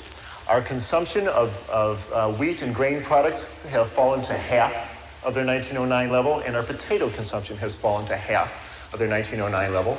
Look what happened to the amount of flesh foods that we are eating. The amount of milk we consume has more than doubled. Our beef consumption's gone up by 50%, and our chicken consumption's gone up by 280%. We are eating a tremendous amount of animal flesh, and we have essentially exchanged a plant-based diet for a meat-based diet. And the results have been just disastrous for both our health and the environment. Consider how much animal flesh most North Americans eat. In their lifetime, the average meat-eating American is going to eat 15 cows. Going to eat 24 hogs, will eat 12 sheep. She will eat 900 chickens and 1,000 pounds of assorted animals that either swam in the water or flew in the air. That is a tremendous amount of animal flesh to be pouring through the human bloodstream year after year. No wonder we wind up with clogged arteries and high blood pressure and cancers and a lot of other diseases, and I'll show you how those two are related. Let's talk about the health effects of an animal-based diet. Here it is, the great American dietary catastrophe in all its glory. I grew up thinking this is good food. What's for lunch, Mom? Oh, I got something good for you, son, she'd say. And she would give me some food like this. And my mother didn't know, and your mother didn't know. They didn't know that the sausages and the eggs and the ham were just loaded with fat and cholesterol. And this is a coronary artery thrombosis waiting for some place to happen. Now, what is the effect on your body when you eat food like this? Well, the effect was brought out very dramatically to me about 10 years ago. I was on the cardiovascular anesthesia service. That's the service that deals with people's hearts and blood vessels. And like all good anesthesia residents, I was making my rounds one evening to see my patients for next morning's surgery. And the last patient I was seeing, I pulled back the curtain, and there was Mr. Phillips. Nice fella, but he was just huge. He weighed 290 pounds. And he was booked for a 4-vessel coronary artery bypass procedure. He weighed 290 pounds. 290 was also his systolic blood pressure. It was also his cholesterol level. It was also his blood sugar level. I called him Mr. 290. Nice guy, but really clogged up in his arteries. And because it was late at night, it was too late to call the blood drawing technician up to draw his blood test. I drew his preoperative blood work into a glass tube. And I put it out at the nurse's station, and later I came by to pick up the blood tube and take it down to the laboratory. And when I looked at the tube of blood, I couldn't believe my eyes. When you draw blood into a glass tube and let it sit there for an hour, it separates out into two parts, and the red clot settles to the bottom, and the liquid part of the blood, the serum, rises up to the top. Here you see two tubes of blood, and the tube on the left is normal serum, is normal blood. Here you see the dark red clot, and this golden yellow liquid, this is normal serum. This is what your blood is supposed to look like. But I looked at Mr. Phillips' tube, and it was just shocking. The serum floating in his tube was thick and greasy white. It looked like Elmer's glue. It stuck to the sides of the tube when I shook it. I went back into the room. I said, Mr. Phillips, did you eat before you came to the hospital? He said, yes. I said, what did you have? He said, I had a double cheeseburger and a milkshake. And when he said that, I realized what I was looking at was all the fat in the beef burger, and the butter fat, and the cheese, and the butter fat, and the ice cream, and the butter fat, and the milk had oozed out into his blood and turned his blood fatty. It's a well-known clinical phenomenon. It's called lipemia, and it happens every time you eat a fatty meal. You turn your blood fatty, and your blood stays this way for 4 hours until your liver can clear it out of the bloodstream. If you are like most North Americans and eat bacon and eggs for breakfast and a cheeseburger for lunch and fried chicken for dinner and ice cream for dessert, you're keeping your blood fatty all day. The stuff never clears out of the bloodstream.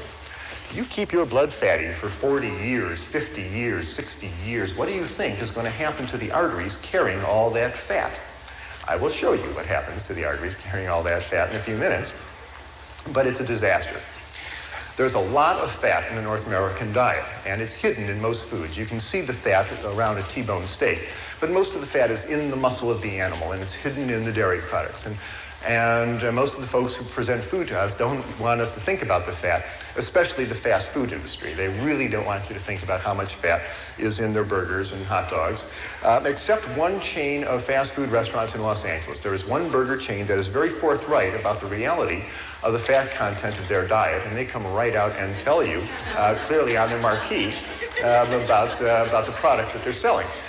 Now, if you stood outside the exit door of this restaurant or McDonald's or any other fast food restaurant where people are shoveling in their cheeseburgers, if you stood at the exit door with a needle and a syringe in your hand and drew blood on the people walking out the exit door, what you would see is most of the blood would be as fatty as Mr. Phillips' blood tube. Now, they're all in there making the blood fatty. If you ever have a big cheese pizza and a bowl of ice cream afterwards and you feel a little greasy on the inside, it's because you really are. You really go greasy on the inside. Animal fat comes in 3 flavors in the North American diet. It comes in the form of red meat, and the fat is in the meat. It is in the fibers of the animal's muscle, and just trimming off the white fat around the edge of the steak really does not lower the fat and cholesterol content significantly of the meat. So red meat is the #1 source of fat and cholesterol in the North American diet. The second is the yolk of hen's eggs. The egg of a chicken is meant to hatch baby chicks. And the yolk of the hen's egg is one of the most concentrated globs of fat and cholesterol on the planet. It is made to power that baby chicken for 21 days with no other energy. And when you run egg yolks through your bloodstream, you turn your blood fatty, just like Mr. Phillips. And the third source of fat in the North American diet comes from that white fluid that comes out of the udder of a cow. Now, cow's milk is a high-fat fluid exquisitely designed for turning a 65-pound calf into a 400-pound cow in a year. That is what cow's milk is for. Now, whole milk has a butterfat content of 3%. That's the cream that rises up to the top. And you drink a 3% solution of butterfat, you're going to turn your blood fatty, as will a 2 and 1% solution of butterfat. But at the dairy, the butterfat is skimmed off, and they concentrate it into huge vats, half the size of this room. And they concentrate the fat to 50, 60, 80, 90% fat. This stuff is so thick you can walk across it. Why do they do that? Well, they do that so you will buy it and eat it. The butterfat is mixed up with air until it hardens into chunks called butter. The butterfat is mixed with sugar and frozen and sold as ice cream. The butterfat is mixed up with cocoa powder and sugar and sold as milk chocolate. Butterfat is mixed up with bacteria and allowed to ferment until it turns into sour cream. A lower fat version is called yogurt. And the butterfat is mixed up with calf's stomach and bacteria and allowed to ferment for about 6 weeks till it hardens into chunks called cheese. These are all forms of butterfat. The folks at the dairy want you to buy the butterfat and eat it. And when you do, you turn your blood fatty. There's absolutely no reason to run butterfat through your bloodstream at any time, and I'm submitting to you that you'll be a lot healthier and happier if you do not. Cow's milk is for baby calves. You have no more need of cow's milk than you do giraffe milk or horse milk or rat milk. Now back to Mr. Phillips. Nice fella, but I was impressed with all the fat in his bloodstream. We took Mr. Phillips down to the operating room, and I gave him 1,000 micrograms of fentanyl and put him to sleep, and the surgeon opened up his chest and opened up his aorta and opened up his coronary arteries. And what the surgeon started pulling out of Mr. Phillips' arteries were great, long, yellow, greasy, sausage-like formations of fat that look like this. What you're looking at is a plug of material called atherosclerosis. And this is the plug of fat that built up in a man's arteries. The artery was a tube coming out at you from the screen. The artery wall has been cut away, and you're just looking at the fat that built up. It started around the edge of the blood vessel and started moving in on the blood flow channel as the years went by. And the blood flow channel got smaller and smaller and smaller till only this dark red spot was left for the blood flow to come through. And when a clot formed here, it stopped the blood flow completely through that artery. And because it happened in this man's right coronary artery, it stopped the blood flow to his heart and bought him a ticket to the autopsy table. This is the #1 cause of death of people in North America. Every 30 seconds on this continent, Canada included, somebody grabs their chest and falls over with a heart attack.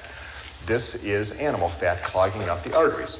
When you send this material down to the pathologist and you ask him to analyze it, the report always comes back the same: saturated fat and cholesterol. It's animal fat. The pathology report never, ever, ever contains the words remnants of broccoli, rice, and tofu. It's animal fat. The good news is when you stop running animal fat through your bloodstream, this stuff melts away. This stuff will come off the artery walls, and arteries can open up. And Dr. Dean Ornish in California and Dr. John McDougall and a number of other physicians are now routinely reversing atherosclerosis, having people cancel their coronary artery bypass surgery because they've changed their diet and their arteries have opened up. That's the good news. Here is the process happening. Here are 6 arteries coming out at you from the screen.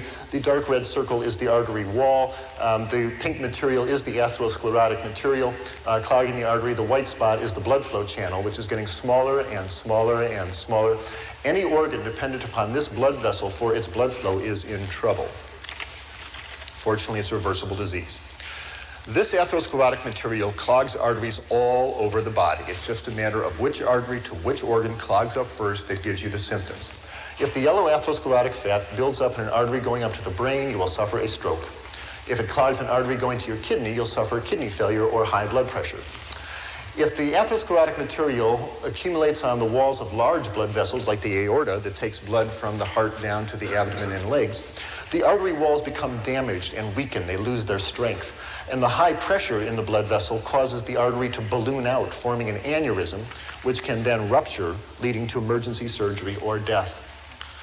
If the yellow atherosclerotic material clogs up an artery going to a loop of intestine, the general surgeon will open your abdomen and remove that loop of bowel. If the atherosclerotic material clogs up an artery going to a toe or foot, you will watch that toe or foot turn dark and gangrenous, and you'll sign permission forms for amputation. And if the atherosclerotic material clogs an artery going to the heart, you will suffer crushing chest pain when you walk, called angina pectoris. Or if it clogs the blood flow completely and damages the heart muscle, that is a heart attack. People, this is all the same disease. We are talking about animal fat, essentially clogging up the arteries throughout the body, and it's the #1 cause of death and disability in North America. And this is essentially a disease of people who eat animals and the products made from animals. You almost never see these diseases in pure vegetarians. And William Costelli, the doctor who runs the Framingham Heart Study, says he has never seen a heart attack in anybody with a cholesterol below 150, and there's good reason for that. Why does this happen? Because all fats are not created equal. There's a fundamental difference between animal fats and plant oils. Animal fats contain cholesterol. No plant food contains cholesterol in any significant amount. It is an animal product. And very importantly, animal fats are highly saturated. They've got lots of hydrogen atoms hanging on them, and that makes animal fats very stiff. In fact, animal fats are solid at body temperature. If you're in a kitchen on a summer day and you've got a piece of T-bone steak on the counter and it's 98.6 degrees out, the same as your body temperature, the fat on that beefsteak is solid. It's a nice white chunk sitting there. If you have a bottle of olive oil on the same table at that same temperature, it's liquid at that same body temperature. I don't know about you, but I don't want to eat any fat that is solid at my body temperature because it's going to start clogging up my arteries. And that's the beauty of plant oils. They're liquid at your body temperature. They really don't cling to your arteries.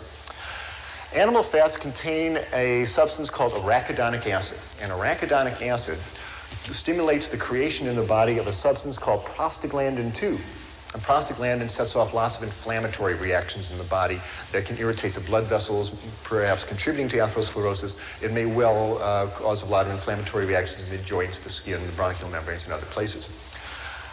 Plant oils have a substance called linoleic acid, and that gives rise to substances called prostaglandin 1 and 3, and these are natural anti-inflammatories. They soothe inflammation in the body. So people who are on more vegetarian diets have much less problem with inflammatory diseases. Fundamental difference. You have no need to take animal fats into your bodies at all, and I really suggest you meet all your fat needs, and we need about 50 grams of fat a day. Get it from plant oils. You find it in grains have oils, legumes have oils, nuts, seeds. There's lots of oils available in the plant kingdom. That's where you should meet your oil needs, not from the fat of animals. The other thing about fats is make you fat. Animal fats stick to you.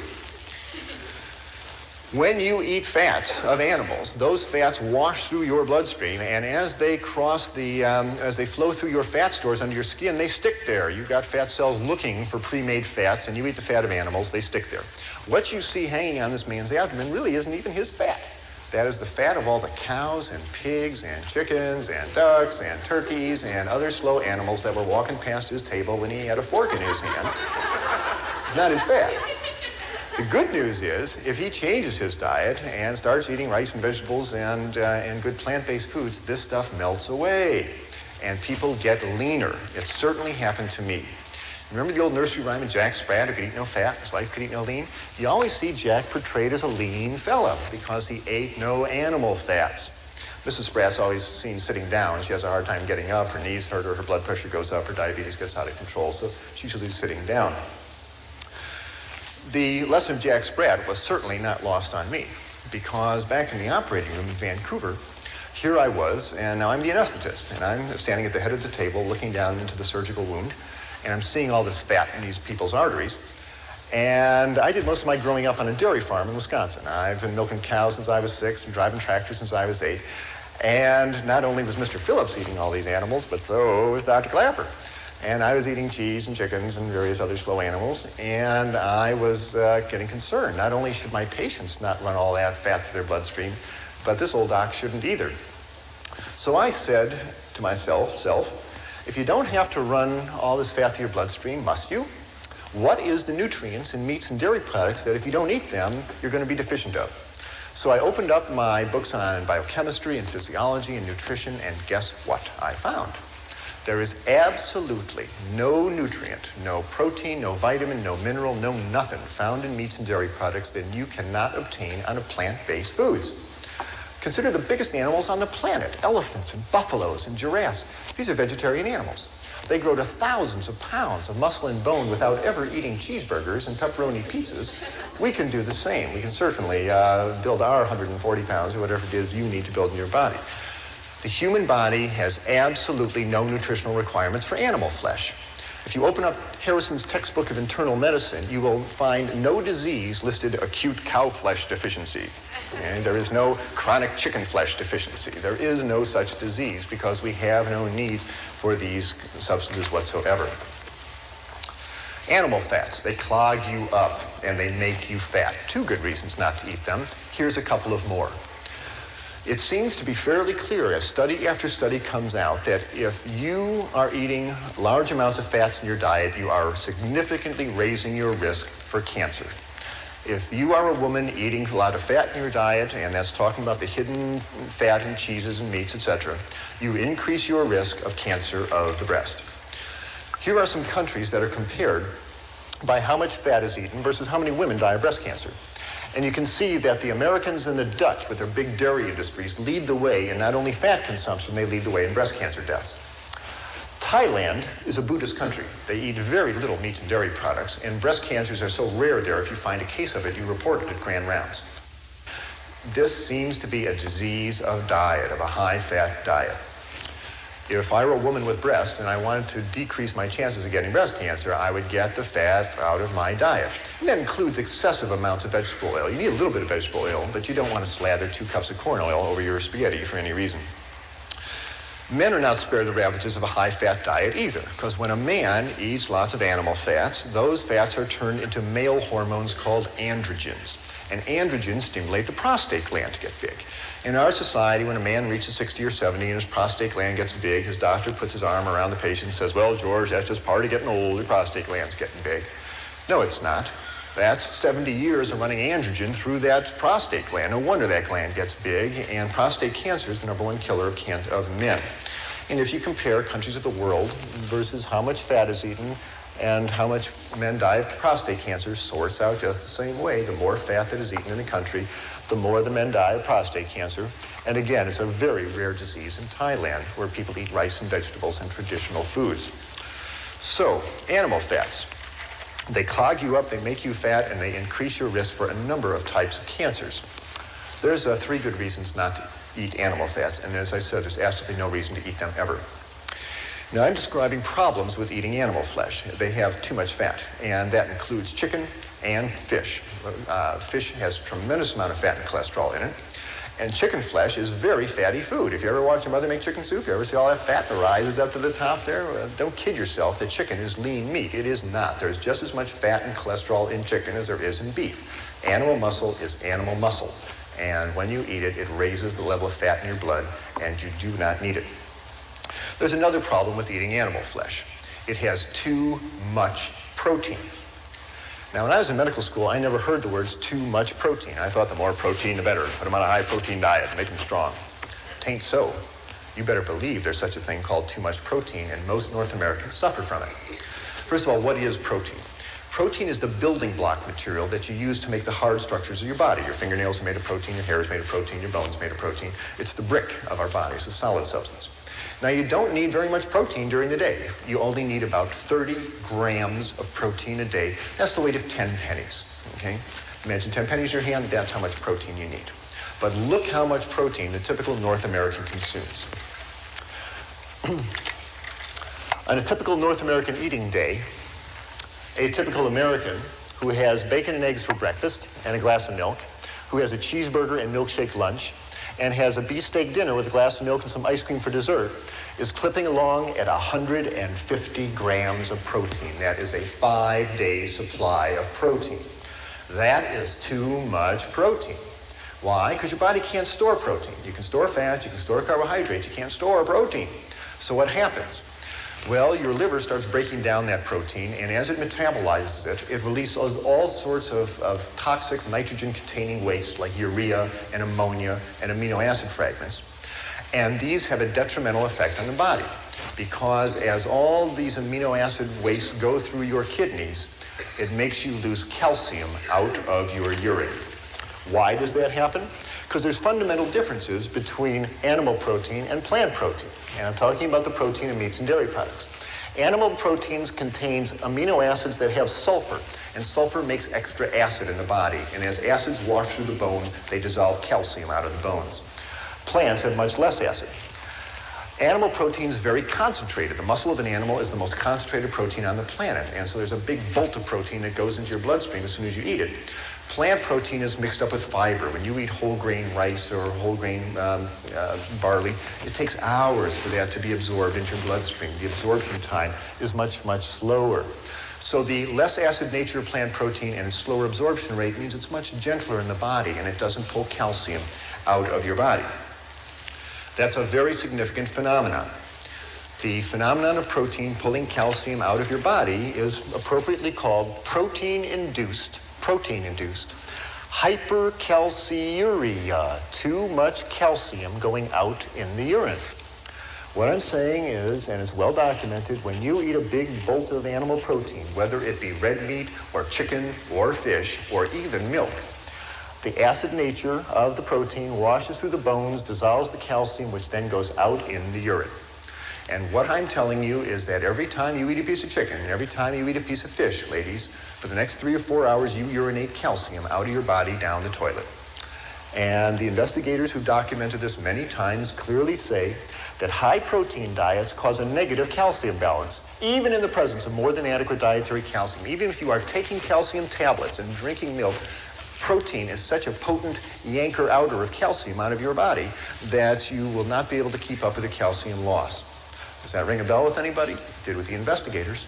They said that osteoporosis, thin, crumbly bones that fracture easily, would seem to be an inevitable outcome of continued consumption of a high-protein diet. In our society, we are told that the cause of osteoporosis is not chewing up enough calcium tablets or not drinking enough cow's milk.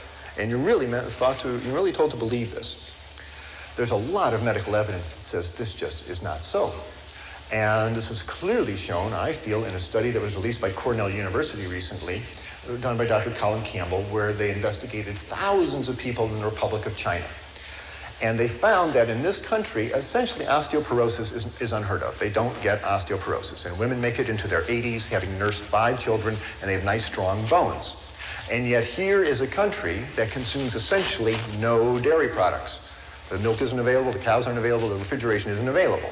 They get all their calcium out of grains and greens and fruits and vegetables, and they don't get osteoporosis because they are eating grains and vegetables, and it doesn't make them urinate out their calcium. But it's been clearly shown as the Chinese folks move to the cities, get more affluent, and start eating more meat in their diet, they start losing calcium, and then the osteoporosis appears. It's really becoming apparent that osteoporosis seems to be not so much a disease of calcium deficiency, it's a disease of protein excess. You see osteoporosis in the countries that consume the most.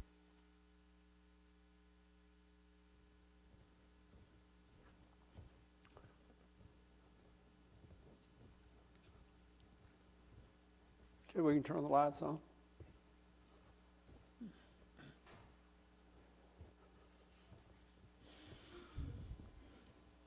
What he said there at the end was the countries with the highest osteoporosis are the highest countries, of course, with these things.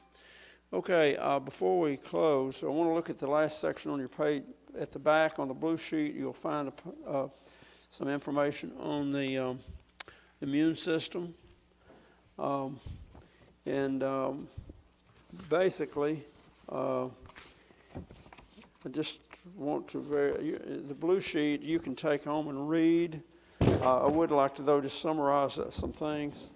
The component, the God designed the immune system to handle enemies, if you want to call it that way. We usually talk about germs, bacteria, or viruses. You'll see under the components, the white blood cells, which we know fights cancer and some of these things. You've got a list of the things like antibodies. You've got the lymphatic system. I want to mention that because this is the whole system that gets rid of all the waste products, and naturally would include the colon, the liver, the bladder.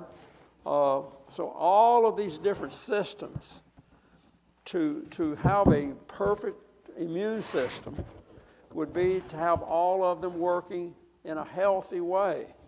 Now remember, COVID has really brought a focus on this. I just literally had a close friend, Dennis, that died just 2 days ago right there at Collegedale. We know that the main problem, as I've said before, are in the lungs areas. So all of these systems are designed for a purpose. You can study it in detail. There's no need for me to go through everything. You can see the spleen there. I do want to mention something about the bone marrow, because that's very interesting. Very interesting if you stop and think about it, because when you study this, you'll see that the white blood cells, which are made to fight germs, bacteria, and viruses, and includes cancer and some of the other things, are made in the soft part of the bone marrow. And so are the red blood cells. Think about it. I mean, this just amazes me, because we don't ever think about such a thing. We think about the heart and everything else, but yet these hard frames of our body, the bones, in the soft part of that makes the red blood cells that carries our oxygen, and it also makes the white blood cells that fights these germs and all these other things. And we never even think about that. In the very framework of our body, God has put together really just a perfect plan. And so if I were you, if you want to know more about it, you can just kind of study the sheet, because you can read it a lot easier, and there's no need to, you can see what each part plays. And the bottom line is, what kind of condition are all these things in? The weakest part of your body is what's always will break down first. Think about it. We hear of kidney problems. We hear of liver problems. All of these different kind of things. And so and folks, exercise, you'll see this in there, is one of the big things that helps get all this stuff out of your body. And once again, it goes right back to the 8 principles of health. The way God made our body, to do the best we can on exercise, best we can on diet. We can say this and that's not right or wrong or whatever. Now, folks, let's be honest. We can do everything right and still get diseases. We live in a sinful world. We can do everything right and still die with a heart attack or cancer. We know that. But the chances are so much better when we see all these things, to do the best we can. And, I'm never going to get into one of these situations where people say, we do a really bad, I don't know if you want to use the word gross, but it's a terrible thing when we are critical of what people eat. We can turn so many people away from God's message. We're not, number one, the judge, and we have no business for me to tell you, well, if you ate this and didn't do this, you'd be better off. If you want to educate them on the system, and that's what we've tried to do this afternoon. But are you listening? We do a really, really hurt a lot of people. Well, if he hadn't have eaten eggs, he wouldn't have died with a heart attack, There's exceptions. I had a grandmother that lived, she was 96, eating squirrels and rabbits and everything else. There are exceptions. But my reason for being here is to challenge us, because we can do better, I think, than we do. And so I hope this has helped this afternoon, to challenge you as far as exercise and diet is concerned. Again, because I'm not perfect, for sure. But I do know that some of these changes can help you. And, and I say this all the time. I may fall over and die, today, but at least I feel good. And you know what I'm saying? And I think we all want to feel good. I think these things that nag us and hurt us all the time. And, I'm not perfect. I've had problems.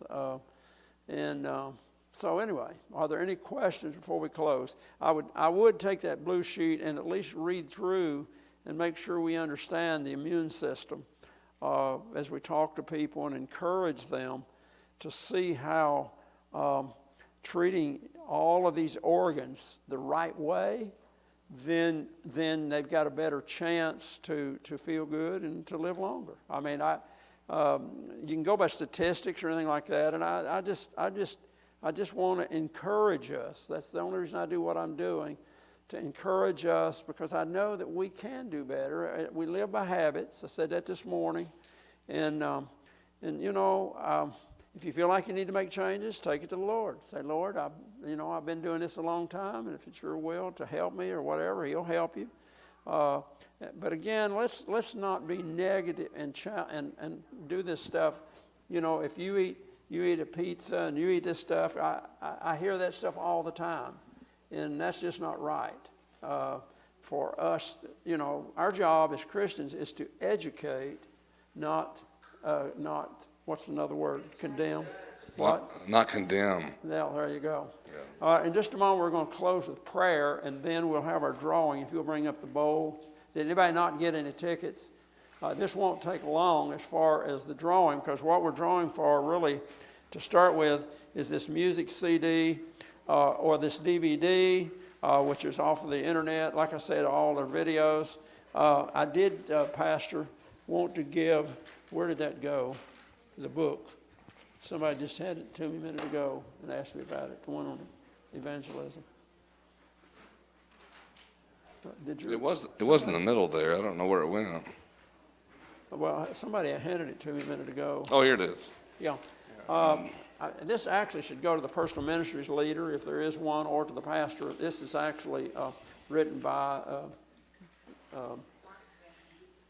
what did she say?